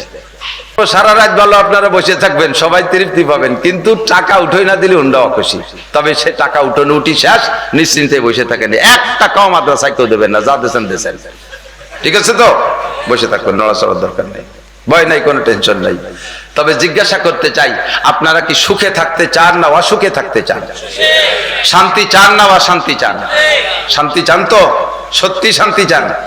আমিও শান্তি চাই। আল্লাহ পাকও শান্তি চাওয়া শিখিয়ে দিয়েছে। তোমরা দোয়া মুনাজাতের মধ্যে দোয়া করবা, রব্বানা পড়বেন, রব্বানা আতিনা ফিদ দুনিয়া হাসানা ওয়া ফিল আখিরাতি হাসানা ওয়া কিনা আযাবান নার। আল্লামা জালালউদ্দিন রুমি রাহমাতুল্লাহ আলাইহি এই আয়াতের তরজমা দিয়ে শের লেখেন, আতিনা ফি দারে দুনিয়া না হাসান, আতিনা ফি দারে দুনিয়া না হাসান, আতিনা ফি দারে উকবা না হাসান। আল্লাহ দুনিয়াও শান্তি চাই, আখিরাতেও শান্তি চাই। দুনিয়াও কান্তি চাই না, আখিরাতেও কান্তি চাই না। দুনিয়ার সুখ শান্তি আমি চাই, দুনিয়া হাসি খুশিতে থাকতে চাই, আখিরাতে আমি সুখে শান্তিতে থাকতে চাই। কোন জগতে আমি অশান্তি চাই না। কথা বলুন ঠিক কি ঠিক না? আল্লাহ দুনিয়াও আমাদের জন্য, আখিরাতও আমাদের জন্য। হারগুলের রঙ বুয়ে দে গারাজ, প্রত্যেক ফুলের রং আর ঘ্রাণ আলাদা। খুব মজা, এদিক তাকান, প্রত্যেক ফুলের রং আর ঘ্রাণ আলাদা। হযরত আবু বকরের স্বভাব একরকম ছিল, হযরত ওমরের স্বভাব আর এক রকম ছিল, উসমানের স্বভাব আর এক রকম ছিল, আলীর স্বভাব আর এক রকম ছিল। সামান্য সামান্য পার্থক্য দিক দিয়ে। এই জন্য তো 4 জনের 4 class. Number 1 Abu Bakr, roll number 2 Omar, roll number 3 Usman, roll number 4 Ali. এই 4 জনের 4 জনকে জান্নাতি না জাহান্নামী? জাহান্নামী না জান্নাতি? যার প্রশংসা করা শুরু করব মনে করবেন যে উনি সবচাইতে বড়। সিরাতের কিতাব, তারিখের কিতাব, ইতিহাসের কিতাবের ভিতরে ঢুকলে আবু বকরের জিন্দেগি যখন পড়া শুরু করি মনে হয় যেন বাকি কয়জনের নামে আর কিছুই থাকলো না। এক একজনকে আল্লাহ তাআলা এক এক দিক দিয়ে আগায় দিয়েছে। আরহামু উম্মতি, নবী পাক নিজেই বলেন, আরহামু উম্মতি বি উম্মতি আবু বকর। আমার উম্মতের উপরে সবচেয়ে রহম দিল, দয়াবান, নরম দিল, উম্মতের উপরে মায়াবী মানুষটা, সবচেয়ে শ্রেষ্ঠ মায়াওয়ালা মানুষটা আবু বকর। এরপরে ওমর সম্পর্কে, ওয়াসাদুহুম ফি আমরিল্লাহি ওমর, আমার ওমর শরীয়তের বিধানের ব্যাপারে সবচাইতে কঠোর। তাহলে এই কথা দ্বারা কি বোঝেন? যে আবু বকর সবচাইতে রহম দিল, তাহলে ওমরের মধ্যে কি রহম একটু ছিল না? একদিক দিয়ে আবু বকরের ভিতরে বেশি। আবার আসাদুহুম ফি আমরিল্লাহি ওমর, শরীয়তের বিধানকে বাস্তবায়ন করার দিক দিয়ে ওমরের চাইতে কঠোর কেউ না। তাই বলে কি হযরত আবু বকর সবকিছু অনুমতি দিয়েছে? না, তোমরা মদ খাতি মনে চাচ্ছে একটু খাইয়ে আসোগে, গাজার ব্যবসা করতে মনে চাচ্ছে একটু করোগে, যাও একটু বোস কাটা দিয়ে একটা গুল্লি দিয়ে আসোগে, পরে আমি দেখবানি, এই কইছেন একটু উন্নতি। একদিক ওনার মধ্যে একটু বেশি, তাই না? ও হায়ান উসমান। আর সব সাহাবাদের ভিতরে সবচাইতে বেশি লজ্জাশীল ছিলেন হযরত উসমান। হ্যাঁ, হুজুর আলাইহিস সালাতু ওয়াস সালাম এক জায়গা ইন্দারা কূপের মধ্যে পাও ঝুলাই দিয়ে বসে রয়েছে। এদিকে খেয়াল করেন, একা একা ইন্দারা কূপের মধ্যে পাও ঝুলাই দিয়ে বসছে। এর মধ্যে হযরত আবু বকর আসছে। হুজুর যখন বসছেন তখন হুজুরের এই পরনের কাপড়, হাঁটুর কাপড়টা, মানে পরনের কাপড়টা প্রায় হাঁটু হাঁটু পর্যন্ত উঠানো, এই হাঁটুর নিচে টুক খোলা। আবু বকর আসছে, হুজুর বলেন দোস্ত বসেন, শেষ সময় ওই টুক খোলা। এরপরে ওমর আসছে, বলে শ্বশুর আপনিও বসেন। সেই ইন্দারার মধ্যে পাও ঝুলাই দিয়ে ও দুজনে বইছে। হুজুরের এই হাঁটুর নিচে যে কাপড় একটু খোলা, একটু খোলাই রয়েছে। এরপরে যখন উসমান আসছে, হুজুর তাড়াতাড়ি টানি টুনি লুঙ্গি দিয়ে সেই পা টাকনুর উপর পর্যন্ত, সুন্নত পর্যন্ত লুঙ্গি টানিয়ে দিয়েছে। এরপরে একজন আবু বকর বলতেছে, হুজুর আমি আসলাম, ওমর আসলো, তাতে আপনি এই কাপড় সরালেন না। উসমান আসলে এই যে কাপড় টেনে দিলেন। হায়ান উসমান, উসমানের হলো জম্মের লজ্জা, ও আমার হাঁটুর নিচে টুক দেখলেও আসতো না। তাই বলে কি এই দুজন বেহায়া?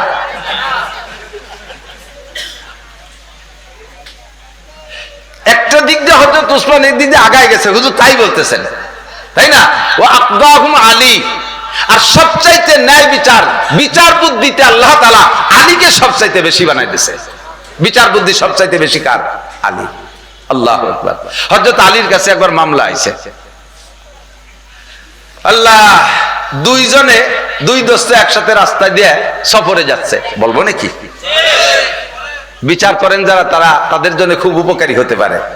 একটু খেয়াল করেন, মাতুব্বার তো আছেন প্রায়, আর কমপক্ষে ঘরের মাতুব্বার তো সবাই, কুল্লুকুম রাইন। বাড়ির মধ্যে তো মাতুব্বারি ওরা লাগে, বাইরে আপনার কেউ 5 দাম না দিলেও বউ সালবে তো দেয়া লাগে দাম।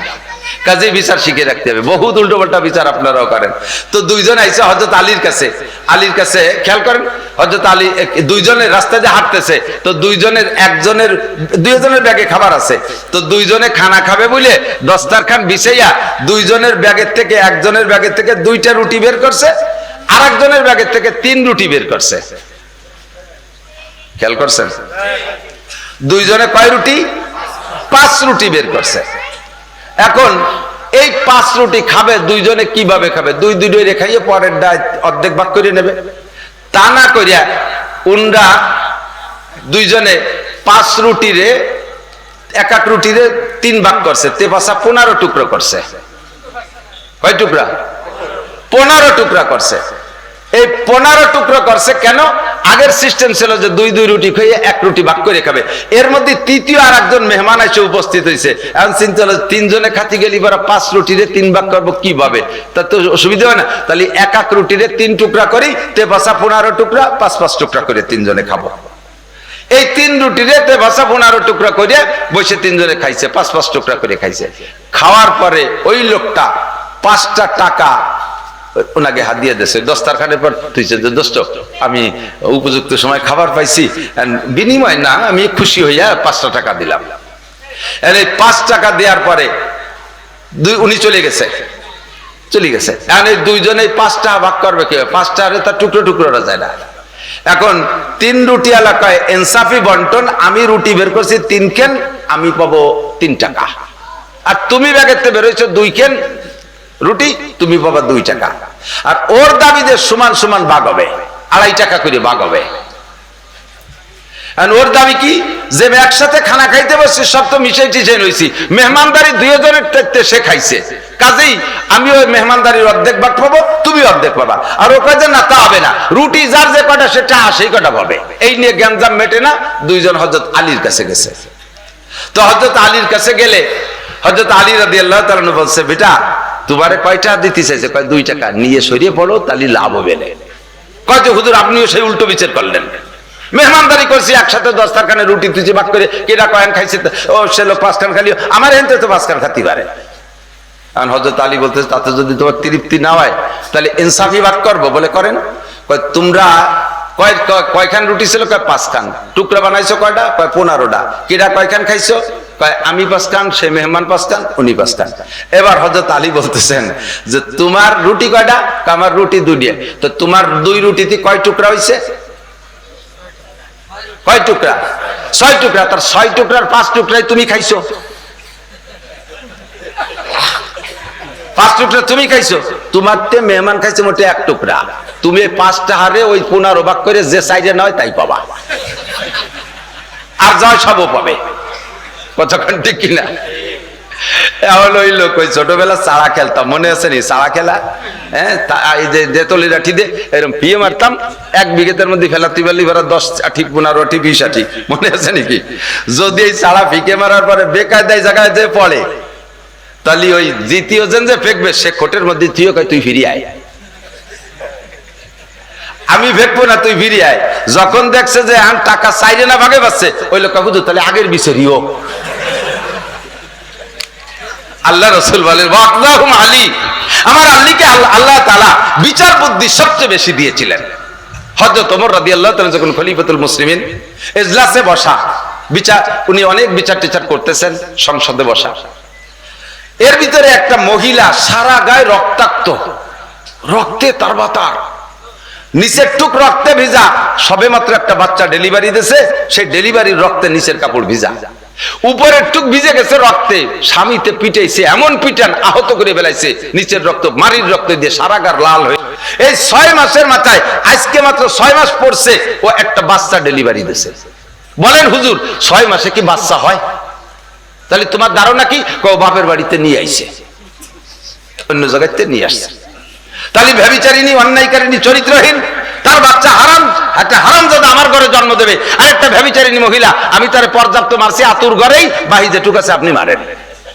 হযরত ওমর তো আসাদুহুম ফি আমরিল্লাহি ওমর, এই জাতীয় গুলো উনি মোটে সহ্য করতে পারতেন না। বিশেষ করে নারী সংক্রান্ত দুর্নীতি, এটা উনি কোনো মতে বরদাস্ত করতে পারতেন না। পর্দার আয়াতটা নাজিল হয়েছে বিশেষ করে হযরত ওমর রাদিয়াল্লাহু তাআলা তাকাজা অনুযায়ী। হযরত ওমর সহ্য করতে না পারে বলে, এই জাল্লাদ নিয়ে যাও একে, এই মহিলাকে সবাই মিলে পাথর মেরে শেষ করে দাও। পাশে হযরত আলী বসা। হযরত আলী বলতেছেন, খলিফাতুল মুসলিমিন ইসবির শুয়ায়ান, একটু অপেক্ষা করেন, এভাবে বিচার করা মনে হয় ঠিক হচ্ছে না। কেন বিচার করা ঠিক হচ্ছে না? 6 মাসে কি বাচ্চা হয়? আল্লাহ পাক বলছে হয়, আল্লাহ পাক বলছে 6 মাসে বাচ্চা পূর্ণ হয়। কি কও তুমি? আল্লাহ কোন জায়গা কইছে? তখন হযরত আলী আয়াত শুনাই দিলেন, হামলুহু ওয়া ফিসালুহু 30 শাহরা। খেয়াল করতেছেন? ওলামায়ে কিরাম বিশেষ করে খেয়াল করেন। হামলুহু ওয়া ফিসালুহু 30 শাহরা। আপনারা জেনারেল শিক্ষিতরা বুঝবেন না, তা না, একটা বাংলায় বলতেছি। আয়াতের তরজমা হলো গর্ভ ধারণ করা, হামলুহু গর্ভ ধারণ করা, আর ফিসালুহু বাচ্চাকে দুধ থেকে বিচ্ছিন্ন করে দেওয়া। বুঝছেন?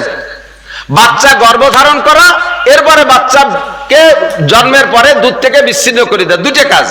এই দুইটা মিলে আল্লাহ পাক একবারে টাইম বলছে 30 শাহরা, 30 মাস। কয় মাস? 30 মাস। এখন এই 30 মাসের কিরা গর্ভে কয় মাস ভাগে পাবে, আর দুধ খাওয়ানিতে কয় মাস ভাগে পাবে? এরপরে হযরত আলী আয়াত শুনে দিলেন, ওয়াল ওয়ালিদাতু ইউরদিনা আওলাদাহুন্না হাওলাইনি কামিলাইনি লিমান আরাদা আন ইউতিম্মার রাদাআ। যদি কোনো মা তার বাচ্চাকে দুধ পান করাইতে চায়, তাহলে পূর্ণাঙ্গ 2 বছর দুধ পান করাবে। খেয়াল করছেন?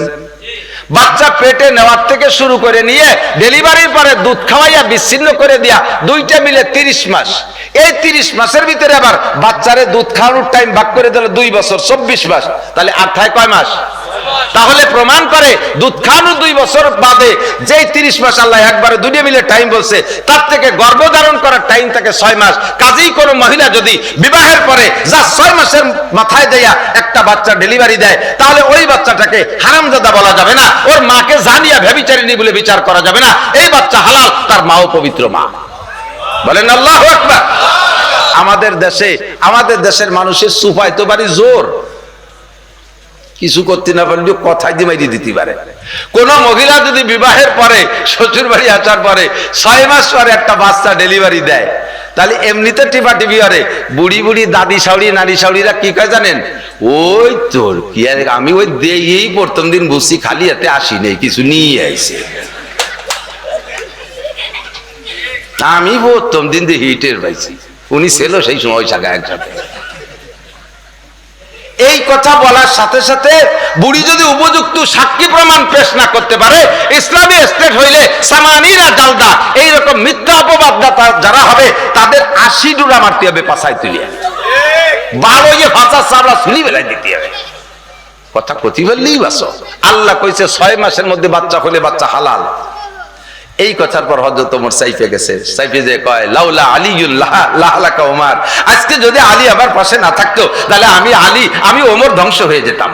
আমি এই অন্যায় বিচার করছি, আল্লাহর কোরআনের বিচার খেলাপ করছি, কোরআনের খেলাপ বিচার করছি, এতে আমি ধ্বংস হয়ে যেতাম। একটা মানুষ হত্যার কারণে আমি জাহান্নামী হইতাম, আলী পাশে না থাকলে। এর জন্য হুজুর বলেন, ও আবদাহুম আলী, যে কথা বলতে চাইছি যে এক একজনের এক এক গুণ, হারগুলেরা রঙ্গ বিয়ে দেগারাজ। হযরত আলী রাদিয়াল্লাহু তাআলা খানা খাইতেন একেবারে নরমাল। হযরত উসমান রাদিয়াল্লাহু তাআলা খানা খাইতেন খুব আলিশান। হযরত উসমান খানা খাইতেন খুব আলিশান, হযরত আলী খাইতেন একেবারে নরমাল। খেলাফত কাল তো আলাদা আলাদা। হযরত আলী যখন প্রেসিডেন্ট খলিফাতুল মুসলিমিন, ইরাক তো সেই সময় একটা প্রদেশ, ওই ওনাদের রাষ্ট্রের একটা প্রদেশ ইরাকে আসছেন। তো ইরাকের গভর্নর যে সাহাবা, উনি শুনছে খলিফাতুল মুসলিমিন আসবে, এই জন্য খুব রাষ্ট্রে আলাদাভাবে সাজাইছে সবগুলো খুব সুন্দর করে। এরপরে হযরত আলী রাদিয়াল্লাহু তাআলা আসছেন, আসার পরে জিজ্ঞেস করছে, খলিফাতুল মুসলিমিন দুপুর বেলা কি খাবেন, লাঞ্চ হবে কি দিয়ে? উনি বললেন, সেটা তোমার চিন্তা করা লাগবে না, আমার সাথে খানা আছে, প্রয়োজন হয় তুমি আমার সাথে দাওয়াত নিতে পারো।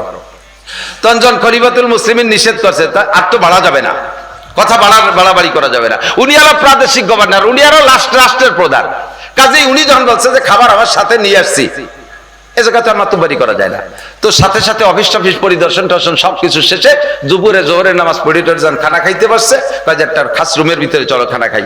খাদেম আছে একজন সাথে, কোনো পাইক পেয়াদা আর 5 খান 20 খান গাড়ি সামনে, পিছনে 20 খান। আমাদের দেশের নেতারা যেভাবে আসে আর কি, তোরণ লাগে কতজন, ওই ঢাকা থেকে নে বাড়ি পর্যন্ত তোরণ লাগে, গেট লাগে। এরপরে সামনে 20 খান গাড়ি, পিছনে 20 খান গাড়ি, মাঝখানে এক কালারের কয়েকখান গাড়ি, তার ভিতরে কাঁচের গিলাস হলো কালো, ওর ভিতরে উনি পলাই থাকবে, কোনখানের মধ্যে নেতা আছে টের পাওয়া যাবে না। পুলিশই সামনে দিয়ে কু কু কু কু করতে করতে আসতে তারে থাকবে, রাস্তা সাফ করতে। আগে কম্পিউটার দিয়ে রাস্তা পরিষ্কার করে হযরত আলী সৌদি মদিনা থেকে ইরাক গেছে, সাথে সাথে একজন খাদেম, একটা গোলাম, কোনো কুক পার্টি নাই। তিনজনে খাইতে বসে, গভর্নর, খাদেম আর আলী। এবার বলছে দরজা বন্ধ করে দিয়েছে, প্লেট আছে, জি প্লেট। তিনটে প্লেটের ভিতরে পানি রেইলা ব্যাগের থেকে বেরোইছে শুকনো 3 দুগুনি 6 খান রুটি পানির মধ্যে ভিজাইছে। শূন্য রুটি তো না, ভিজাইলে তো সবাই কুল পাওয়া যাবে না। ভিজাইছে, সাথে সাথে সাইড ডেরে খেজুর দিয়েছে, খেজুরের মধ্যে ভিজাইয়া খেজুরিটারে চটকাইয়া যখন খেজুরি পানিতে মিষ্টি হয়ে গেছে, রুটি মিঠে হয়ে গেছে, এরপরে কয় খান, আমরাও খাই। হযরত আলীও খাইলেন, গোলামও খাইলেন। গভর্নর খাচ্ছে আর চোখ দিয়ে পানি ছেড়ে দিয়েছে, আমার গভর্নরই শেষ। প্রেসিডেন্ট আইছে, সে তার ব্যাগেতে শূন্য রুটি ভিজে খায়, আমি এদেশের কি গভর্নরই করলাম, এমনে আমারও পরীক্ষা করে শেষ করার জন্য আইছে। তো এবার গভর্নর খাচ্ছে আর কাঁদতেছে, খলিফাতুল মুসলিমিন আপনি এমন লজ্জা দিলেন, এমন কষ্ট, আপনি কষ্ট পাইলে আমি তার চেয়ে বেশি পাচ্ছি। ইরাকে সব কিছু পাওয়া যায়, আর ইরাক অনেক আগের থেকে খুব খুব কি বলা হয় সুসজ্জিত দেশ, এখানে সবকিছু পাওয়া যায়, আপনি একটু অনুমতি দিলে আমি কত আলিশান খানার ব্যবস্থা করতে পারতাম। হযরত আলী বলেন, গভর্নর তুমি এই ইরাকের খাবার খাওয়াবা, ইরাকের খাবারের ঘিরান আর এই মদিনার রুটির ঘিরান এক না। এই রুটি মদিনার আটা দিয়ে তৈরি করেছি, এই রুটি মদিনার আটা দিয়ে পানি দিয়ে এই রুটি সেনছি, আর মদিনার আগুন দিয়ে এই রুটি সেকে আনছি, মদিনার রোদ্রে শুকাইছি। যেই মদিনায় বিশ্বনবী মুহাম্মদ রাসূলুল্লাহ শুয়ে আছেন, এই রুটির মধ্যে মদিনাওয়ালার ঘিরান আছে, এই রুটির পানির মধ্যে মদিনাওয়ালার ঘিরান আছে, এই রুটির খেজুরের সাথে যেটা খাইছি, খেজুর খাইছি, তার মধ্যে মদিনাওয়ালার ঘিরান আছে। তোমার ইরাকের খাবারের ভিতরে ওই ঘিরান নাই, কাজে আমার শুকনো রুটিতে যে মজা, তোমার ইরাকের খানার মধ্যে আমি সে মজা পাবো না। খলিফাতুল মুসলিমিনের বক্তব্যে গভর্নর কাঁদতেছে। গভর্নর খেয়ে বলে, জিন্দেগিতে এত মজাদার খানা কোনোদিন খাই নাই। এ হলো হযরত আলীর সাধনা, একে বলে জুহুদ, দুনিয়া ত্যাগ। হযরত উসমান খানা খাইতেন 20 প্রকারের তরকারি নিয়ে, উনিও তো প্রেসিডেন্ট। কোন এলাকায় গেলে ওইভাবে 20-30 প্রকারের তরকারি নিয়ে যাইতেন। কেউ জিজ্ঞেস করলো যে আপনার আগে ওমর, তার পোশাকের অবস্থা এমন ছিল যে সিরা জামা গাইতে মসজিদে নববীতে খলিফাতুল মুসলিমিন, সামনে 6 খান তালি, পিছনে 6 খান তালি, কোন কোন তালি চামড়া দিয়ে দেওয়া, কোন কোন তালি সিরা নেকড়া দিয়ে দেওয়া, এই জামা গাইতে খলিফাতুল মুসলিমিন নামাজ পড়ে, আর আপনি উসমান সেই স্থানে, তার 3 নম্বর স্থানে বসলেন, আর আপনি এত খানা খান, ঘটনা কি? হযরত উসমান বলে, যে খাই নাই সেটা তার ব্যাপার, যে সিরা জামা পরছে সেটা তার ব্যাপার। আমি সিরা জামাও ভরতে পারবো না, আমি না খাইও থাকতে পারবো না। কারণ দুনিয়ায় আসমান থেকে খানা নাজিল হয়, দুনিয়ায় যত খাদ্য আসে কোত্থেকে? রিজিক আসে কোত্থেকে? আসমান থেকে। কুরআন শরীফের আয়াত, ওয়াফিস সামাই রিজকুকুম ওয়া মা তুআদুন, আসমান থেকে তোমাদের জন্য রিজিক আসে। তা আসমানের থেকে রিজিক আসে, ওসিলা কিডা? এ ভাই বরযাত্রী যান মাঝে মাঝে, বিয়েতে যারা যায় সাথে, ওকে কি কয়? বরযাত্রী না? 500 লোক বরযাত্রী গেছেন, বর যাই নেই সাথে, গেট দিয়ে ঢুকতে দেবে, খাতি দেবে। আবার ওই জায়গার একজনের বিয়ে, তার বিয়ের যাত্রী সবাই রেডি হয়েছে, ও সেই সময় পাট কাটা কাশি একখান বগলে দিয়ে মাঠের দিক যায়। তোর আলো বিয়ে, তা আমরা চাচ্ছি, তুই যাবি না? কয় না, আমার পাট কাটতে হবে, মাঝে বাইরে নিয়ে যাও। ওর পাট কাটতে হবে, মাঝে বাইরে নিয়ে যাও। তো ওরে বাদ দিয়ে মাঝে বাই না, মাঝে বার বাপরে নিলেও মাইয়ে দেবে, এই কজনে ঢুকতে দেবে, খাতি দেবে। তাহলে 500 লোকের জন্য গরু রান্না করছে, বড় এক গরু জবাই দিয়ে রান্না করছে, ওসিলাকে আল্লাহ। সব জায়গায় আল্লাহ ক্ষতি করতে, এ জায়গাও আল্লাহ নেই, আল্লাহ তো পরিবেশ। ওসিলা বর না, ওসিলা বোঝো, কার ওসিলায় খায়, কার দোহাইতে? বরের দোহাইতে না। তো এজন্য বরের ব্যবস্থা বেশি থাকে না যাত্রীদের ব্যবস্থা বেশি থাকে? যাত্রীকে একটু প্লেটে দেয়, কেউরে আর কেউরে ডাল, কেউরে পাতলা পানি দিয়ে কোনো মতে বাড়ি সারি দেয়। আর বরের জন্য এত বড় তবলিগির খানসা ভরিয়ে এক কোচড়ি ডেবডে ফিটিয়ে বানাইছে 16 প্রকার, ডিম রানছে 5-7 প্রকারের, আস্ত ছাগল একটা জবাই দিয়ে ওর মধ্যে থুয়ে দিয়েছে, জিব্বে কামড়াই দিয়ে কাইতে রয়েছে, আর সিং শুদ্ধ, মাথা শুদ্ধ উঠে দিয়েছে। এত বড় বড় ডিম, যার এক ডিম পারতে 3 মুরগি লাগে, কোন জায়গাতে জোগাড় হচ্ছে আল্লাহ জানে। এই যে তারা জম্মের গাদান গাদায় দিয়েছে, ঠিক না?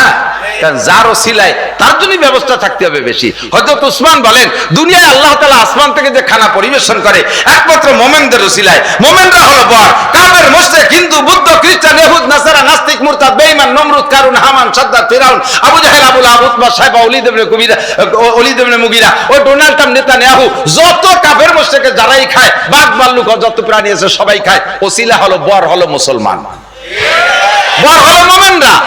তাহলে যে মোমেনে না খাইয়ে থাকবে আর ওই যাত্রীরা জন্মের কা খাবে, আমি পারবো না, আমি খাইয়ে থাকলে খাবে না, আলী খাবে না। এই জন্য উসমানকে আমি 20 বড় কারে খাবো পেতে করতে।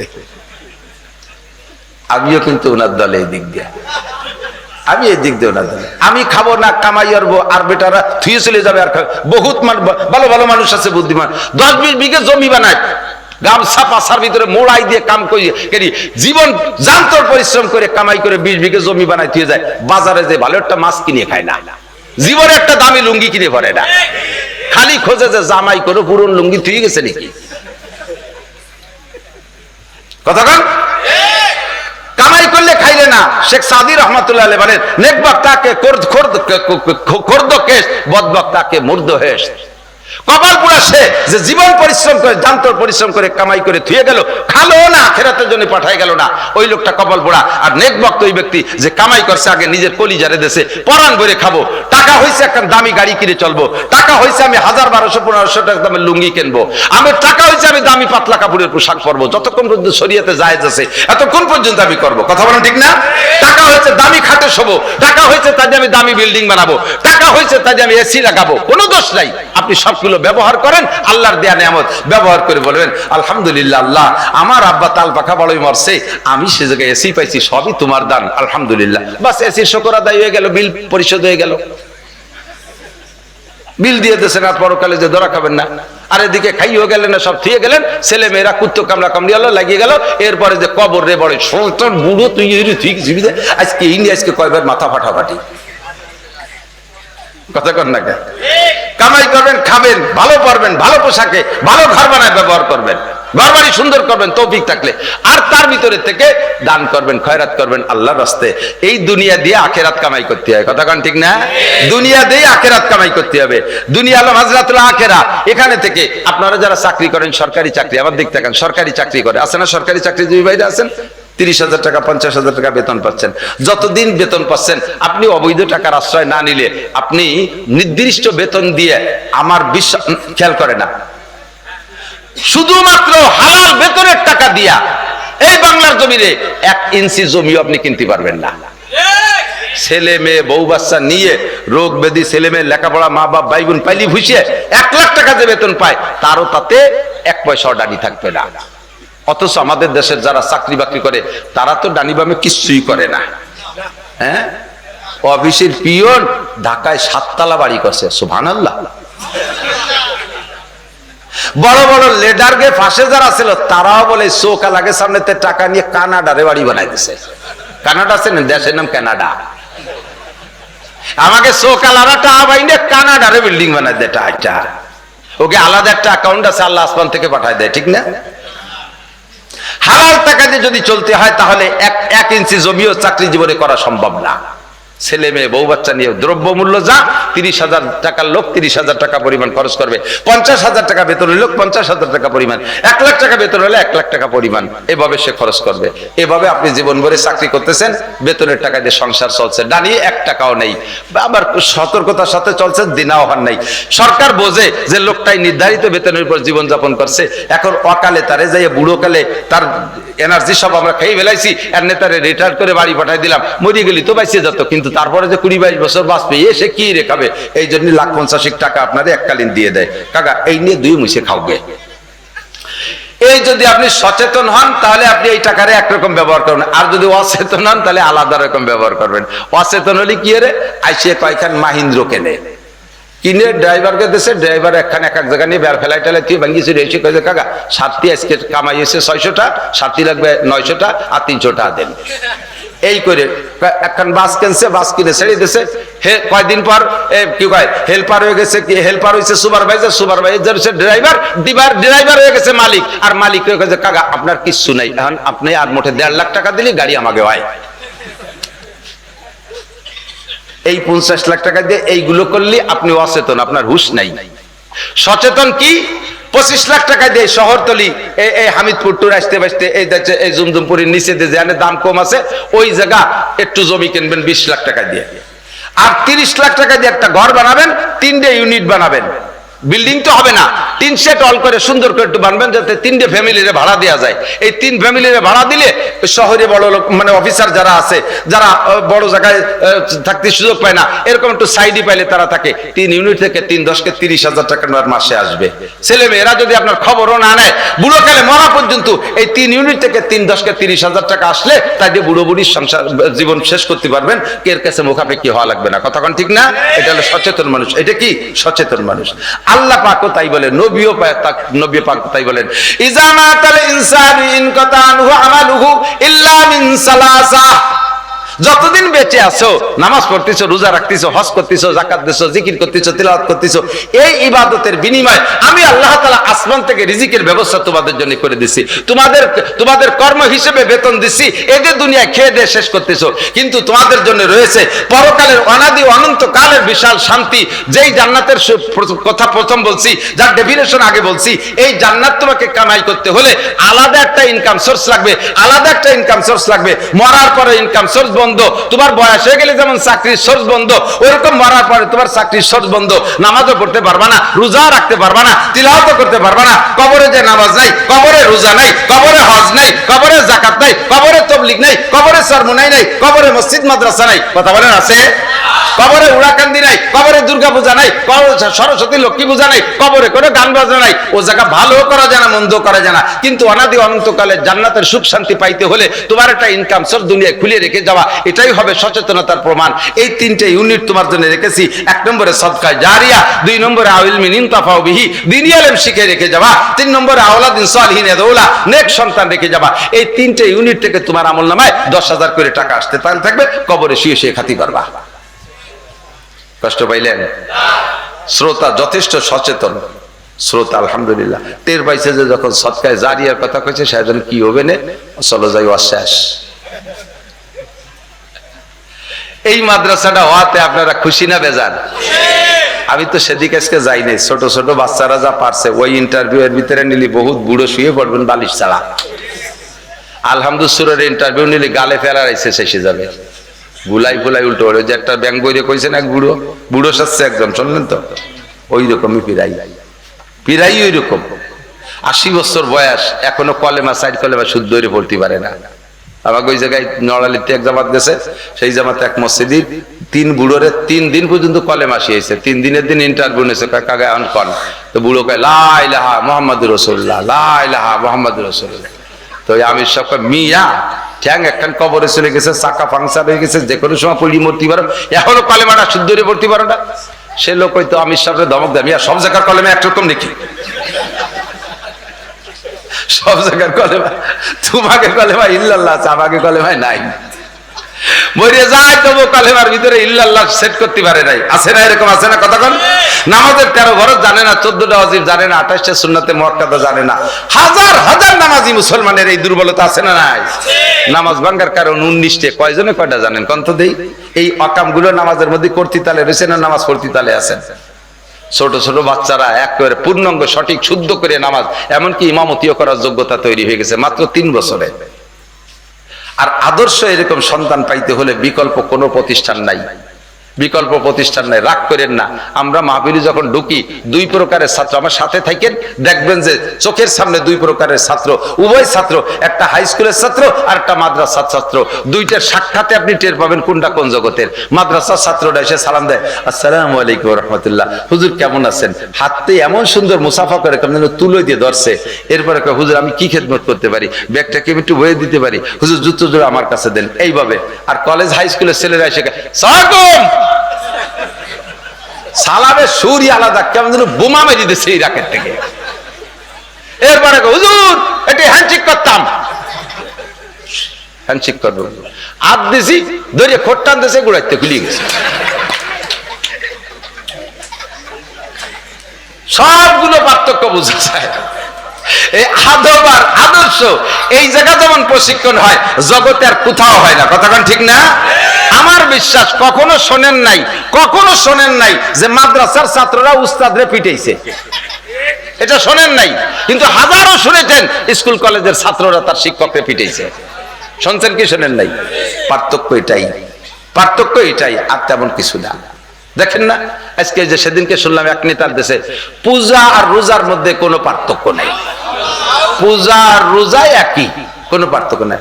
হ্যাঁ আসলে পার্থক্য নাই, সামান্য এক জায়গায় একটু পার্থক্য আছে। পূজায় জাহান্নামী আর রোজায় জান্নাতি, একটু পার্থক্য, বেশি না, ইঞ্চিখানি। যাইয়ে দেখিও পূজা আর রোজায় পার্থক্য আছে না নাই? এই এলেম তো তার থাকতে হবে। আপনাদের যে যশোরের সন্তান, কোন গ্রামে বাড়ি আমি শুনিয়েছি নেই, আমার গোপালগঞ্জের ডিসি, এই যশোরই বাড়ি, জনাব কামরুজ্জামান সাহেব, এটা সোনার সন্তান, আপনাদের যশোরকে ধন্য করছে। গোপালগঞ্জ এই মুহূর্তে কোন ডিসি পোস্টিং নিতে চাই নেই, সাররে দেশে গোপালগঞ্জের এই পাইকারি আওয়ামী লীগরে জয় করে ফেলাইছে। আলে বুলামা পাবলিক সকলে খুশি, স্যারের আরো আগে বদলি হয়ে গেছে, প্রমোশন হয়ে গেছে। আমরা রিকোয়েস্ট করছি যাইয়া স্যার আর 5-6 মাস থাকা যায় নাকি দেখেন। 50 কিলোমিটার দূরে যাইয়া মোকশেদপুর ফজরের নামাজ পড়ে থাকে রাত্রে গোপালগঞ্জ, ওখানে যে ফজরের নামাজ মাদ্রাসার মসজিদই জামাতে পড়ে।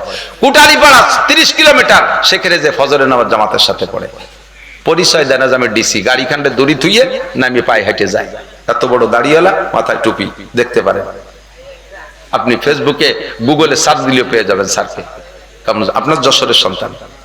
সেদিনকে আমাদের গোপালগঞ্জের বড় সিনিয়র 4 অফিসার, দায়রা জজ সাহেব, এসপি সাহেব আর চিফ জুডিশিয়াল ম্যাজিস্ট্রেট, এই 3 জন রে স্যারের বাসায় দাওয়াত দিয়েছে। আর আমরা 10 জন আলেম রে দাওয়াত দিয়েছে গোপালগঞ্জের ভিতরে, ওনার চয়েসের 10 জন রে।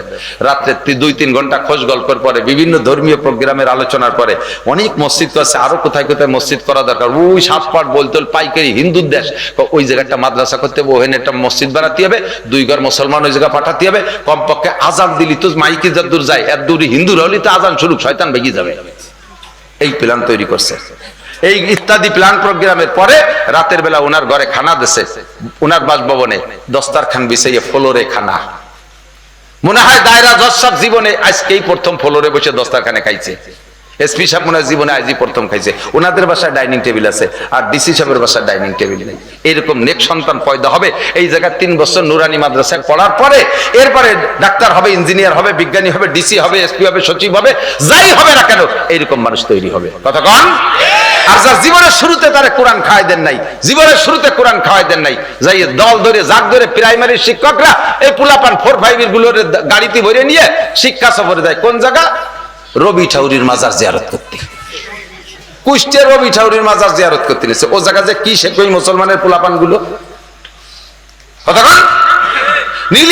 নীলি সদস্যের ওখানে নাও, হাটাদারি মাদ্রাসায় নাও, পটিয়া মাদ্রাসায় নাও, এইটুকু ভালো জায়গা, ধর্মীয় প্রোগ্রাম যেখানে সরমুনের ময়দানে নিয়ে যাই, ওঠো চলো আমরা শিক্ষা সফরে যাই। হক্কানি উলামায়ে কেরামের সোহবত পাইলে কিছুক্ষণের জন্য হলেও বাচ্চাগুলোর ভিতরে একটা পরিবর্তন আসবে।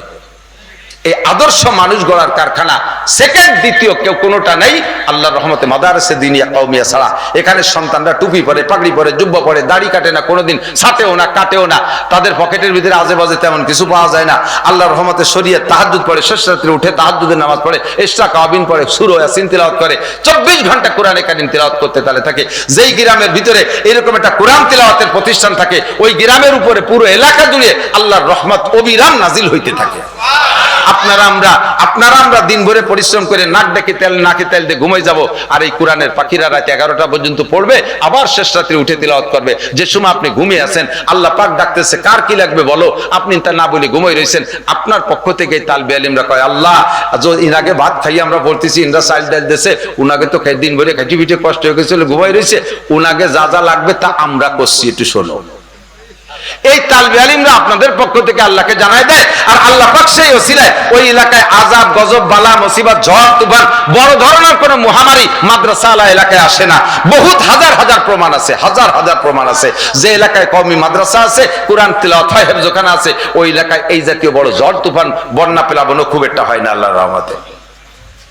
এর ওসিলায় কাজে এই প্রতিষ্ঠানের দরকার আছে না নাই? একটু বলেন আছে? কারা কারা পক্ষে একটু আল্লাহকে হাত দেখাবেন? যারা হাত দেখাবেন না বুঝবো যে তারা বিপক্ষের লোক, মোদির দলের লোক। আল্লাহ কবুল করুক। বিপক্ষের লোক আমি বাছাই করে ফেলতে পারবো। মোনাজাতের আগে যারা আটা দেবে বুঝবো যে ওই কজন বিপক্ষের লোক। আটা দিলে আমি ডাইয়ে দেবো যে ওই যে ট্যাম্পের দলের একজন যায়, ওই যে নেতা, ওই যে মোদি দলের লোক যায়, ডাইয়ে দেওয়া সারা বছর খেপাবে ওই কজন, সবাই খেপাবেন তারে। কিছু না দিলেও বসে থাকবেন। সবচাইতে দুনিয়ার সবচাইতে দামি ঘর, শ্রেষ্ঠ ঘর আল্লাহর ঘর মসজিদ, ঠিক না? ইন্না আউওয়ালা বাইতি উদিয়া লিন-নাস লাল্লাযী বিবাক্কাতা মুবারাকা হুদাল লিল আলামিন। আল্লাহ তাআলা জগতে সর্বপ্রথম ঘর, সংসদ ভবন বানানোর আগে, সারা দুনিয়ার মানুষের জন্য কোন ঘর বানানোর আগে আদম আলাইহিস সালামরে দুনিয়ায় পাঠাইছে। তার এখন ঘরের দরকার হবে না? সে ঘরও আল্লাহ বানাই নেই। আদমরে দুনিয়ায় পাঠানোর 50,000 বছর আগে আল্লাহ কাবা ঘর তৈরি করছে ফেরেশতার মাধ্যমে। কাবা ঘর বানানোর 40 বছর পরে আল্লাহ ফেরেশতার মাধ্যমে বাইতুল মুকাদ্দাস বানাইছে, যেটা ইসরাইল জেরুজালেম দখল করে রাখছে জালেমরা। আল্লাহ এরপরে কাবা ঘরের ব্রাঞ্চ অফিস, সারা পৃথিবী যত মসজিদ আছে কাবা ঘর হেড অফিস। এই ব্রাঞ্চ অফিস গুলো সবগুলোর মাথা কাবার দিক, পশ্চিম দিক না, কাবার দিক। কোন দিক? আমি সব দিক ফিরে নামাজ পড়ছি, পশ্চিম দিক, পূব দিক, উত্তর দিক, কোনাকুনি দিক, সব দিক ফিরে নামাজ পড়ছি। কারণ কাবার চত্বরে যে নামাজ পড়ছি, যেখানে জায়গা হয়েছে সেখানে কোনোদিন কোনাকুনি দিক, কোনোদিন উত্তর দিক, কোনোদিন দক্ষিণ দিক ইত্যাদি ঘুরে ঘুরে নামাজ পড়ছি। জেদ্দায় যে নামাজ পড়তে পূর্ব দিক, মদিনায় যে নামাজ পড়তে দক্ষিণ দিক, আর মক্কা কাবা ঘরের দক্ষিণ পাশে গেলে ভর্তি হয় উত্তর দিক ফিরে, আর আমরা তো এই পাশে পশ্চিম দিক পড়ি। তাহলে উদ্দেশ্য হলো কাবা। উদ্দেশ্য কি? কাবা, কিবলা। আর এই কিবলার দিকে সমস্ত মসজিদ, মসজিদের দুনিয়ার যে মসজিদের সাথে যার সম্পর্ক থাকবে, ওই মসজিদে কিয়ামতে মুসল্লিদেরকে সম্পর্ক আলাকে কাবা ঘরের কাছে পৌঁছে দেবে। আর কাবা ঘর আল্লাহর আরশ বরাবর, কাবা ঘরের কাছে যারা যাইতে পারবে তাদেরকে কাবা ঘর সুপারিশ করে সিদ্ধে বাইতুল মামুর ফেরেশতাদের মসজিদ আছে 7 আসমানের উপরে, ওখানে পৌঁছায় দেবে। ফেরেশতাদের মসজিদের ওখান থেকে তাদেরকে সিদরাতুল মুনতাহার কাছে পৌঁছায় দেবে। সিদরাতুল মুনতাহার কাছে যারা যাবে তারা আল্লাহ পাকের আরশের নিচে জায়গা পেয়ে যাবে। তো কাজেই আমরা আমাদের মাদ্রাসার মসজিদ, এটার জন্য কোনো মহল্লা নাই। আমি তো দেখতে সুযোগ পাইনি, দিনই বেলা আসেনি, রাত হয়েছে, শুনছি বিশাল ফাঁকা জায়গার ভিতরে মাদ্রাসা, চতুর্দিক দিয়ে মাঠ, চতুর্দিক দিয়ে খেত খামার। এই জায়গা মাদ্রাসা হওয়াটা খুবই কঠিন ব্যাপার। আল্লাহ পাক করলে কোনো কঠিন না, হয়েই গেছে। এখন এদের নিজস্ব কোনো মহল্লা নাই, মাদ্রাসার ছাত্ররা এখানে নামাজ পড়বে। আপনারা দূর দারাজ থেকে যে যেখান থেকে আসছেন আল্লাহর ঘর মসজিদের খেদমতের জন্য, আল্লাহর ঘর মসজিদের খেদমতের জন্য আজকে এখনই না, আপনি একটু নিয়ত করেন। এই যে পিলার গুলো দাঁড়ায় রয়েছে, ওর গায়ে ও কি বলে ওয়াল দিতে হবে, উপরে ছাদ দিতে হবে, পিকেট লাগবে, ইট লাগবে, রড লাগবে, সিমেন্ট লাগবে, বালি লাগবে। আমার মাদ্রাসা মসজিদের কাজ অর্ধেক খানিক করছি সেদিন, 3000 স্কয়ার ফিটে অর্ধেক হয়েছে, বাকিটা সামনে রয়ে গেছে। এতে কি খরচ লাগে আমি জানি, কি খরচ লাগে সব আমি জানি। কোনো ইঞ্জিনিয়ার লাগবে না, কথায় কতটুক লাগবে সব আমি হিসেব করে দিতে পারি। বিল্ডিং করতে করতে এই অভিজ্ঞতা হয়ে গেছে। আমরা আপনারা মহব্বতের সাথে, কোনো এক আল্লাহর বান্দা আছেন, সর্বপ্রথম আল্লাহর ঘর, এটা আল্লাহর ঘর, হুজুরকে ঘর না।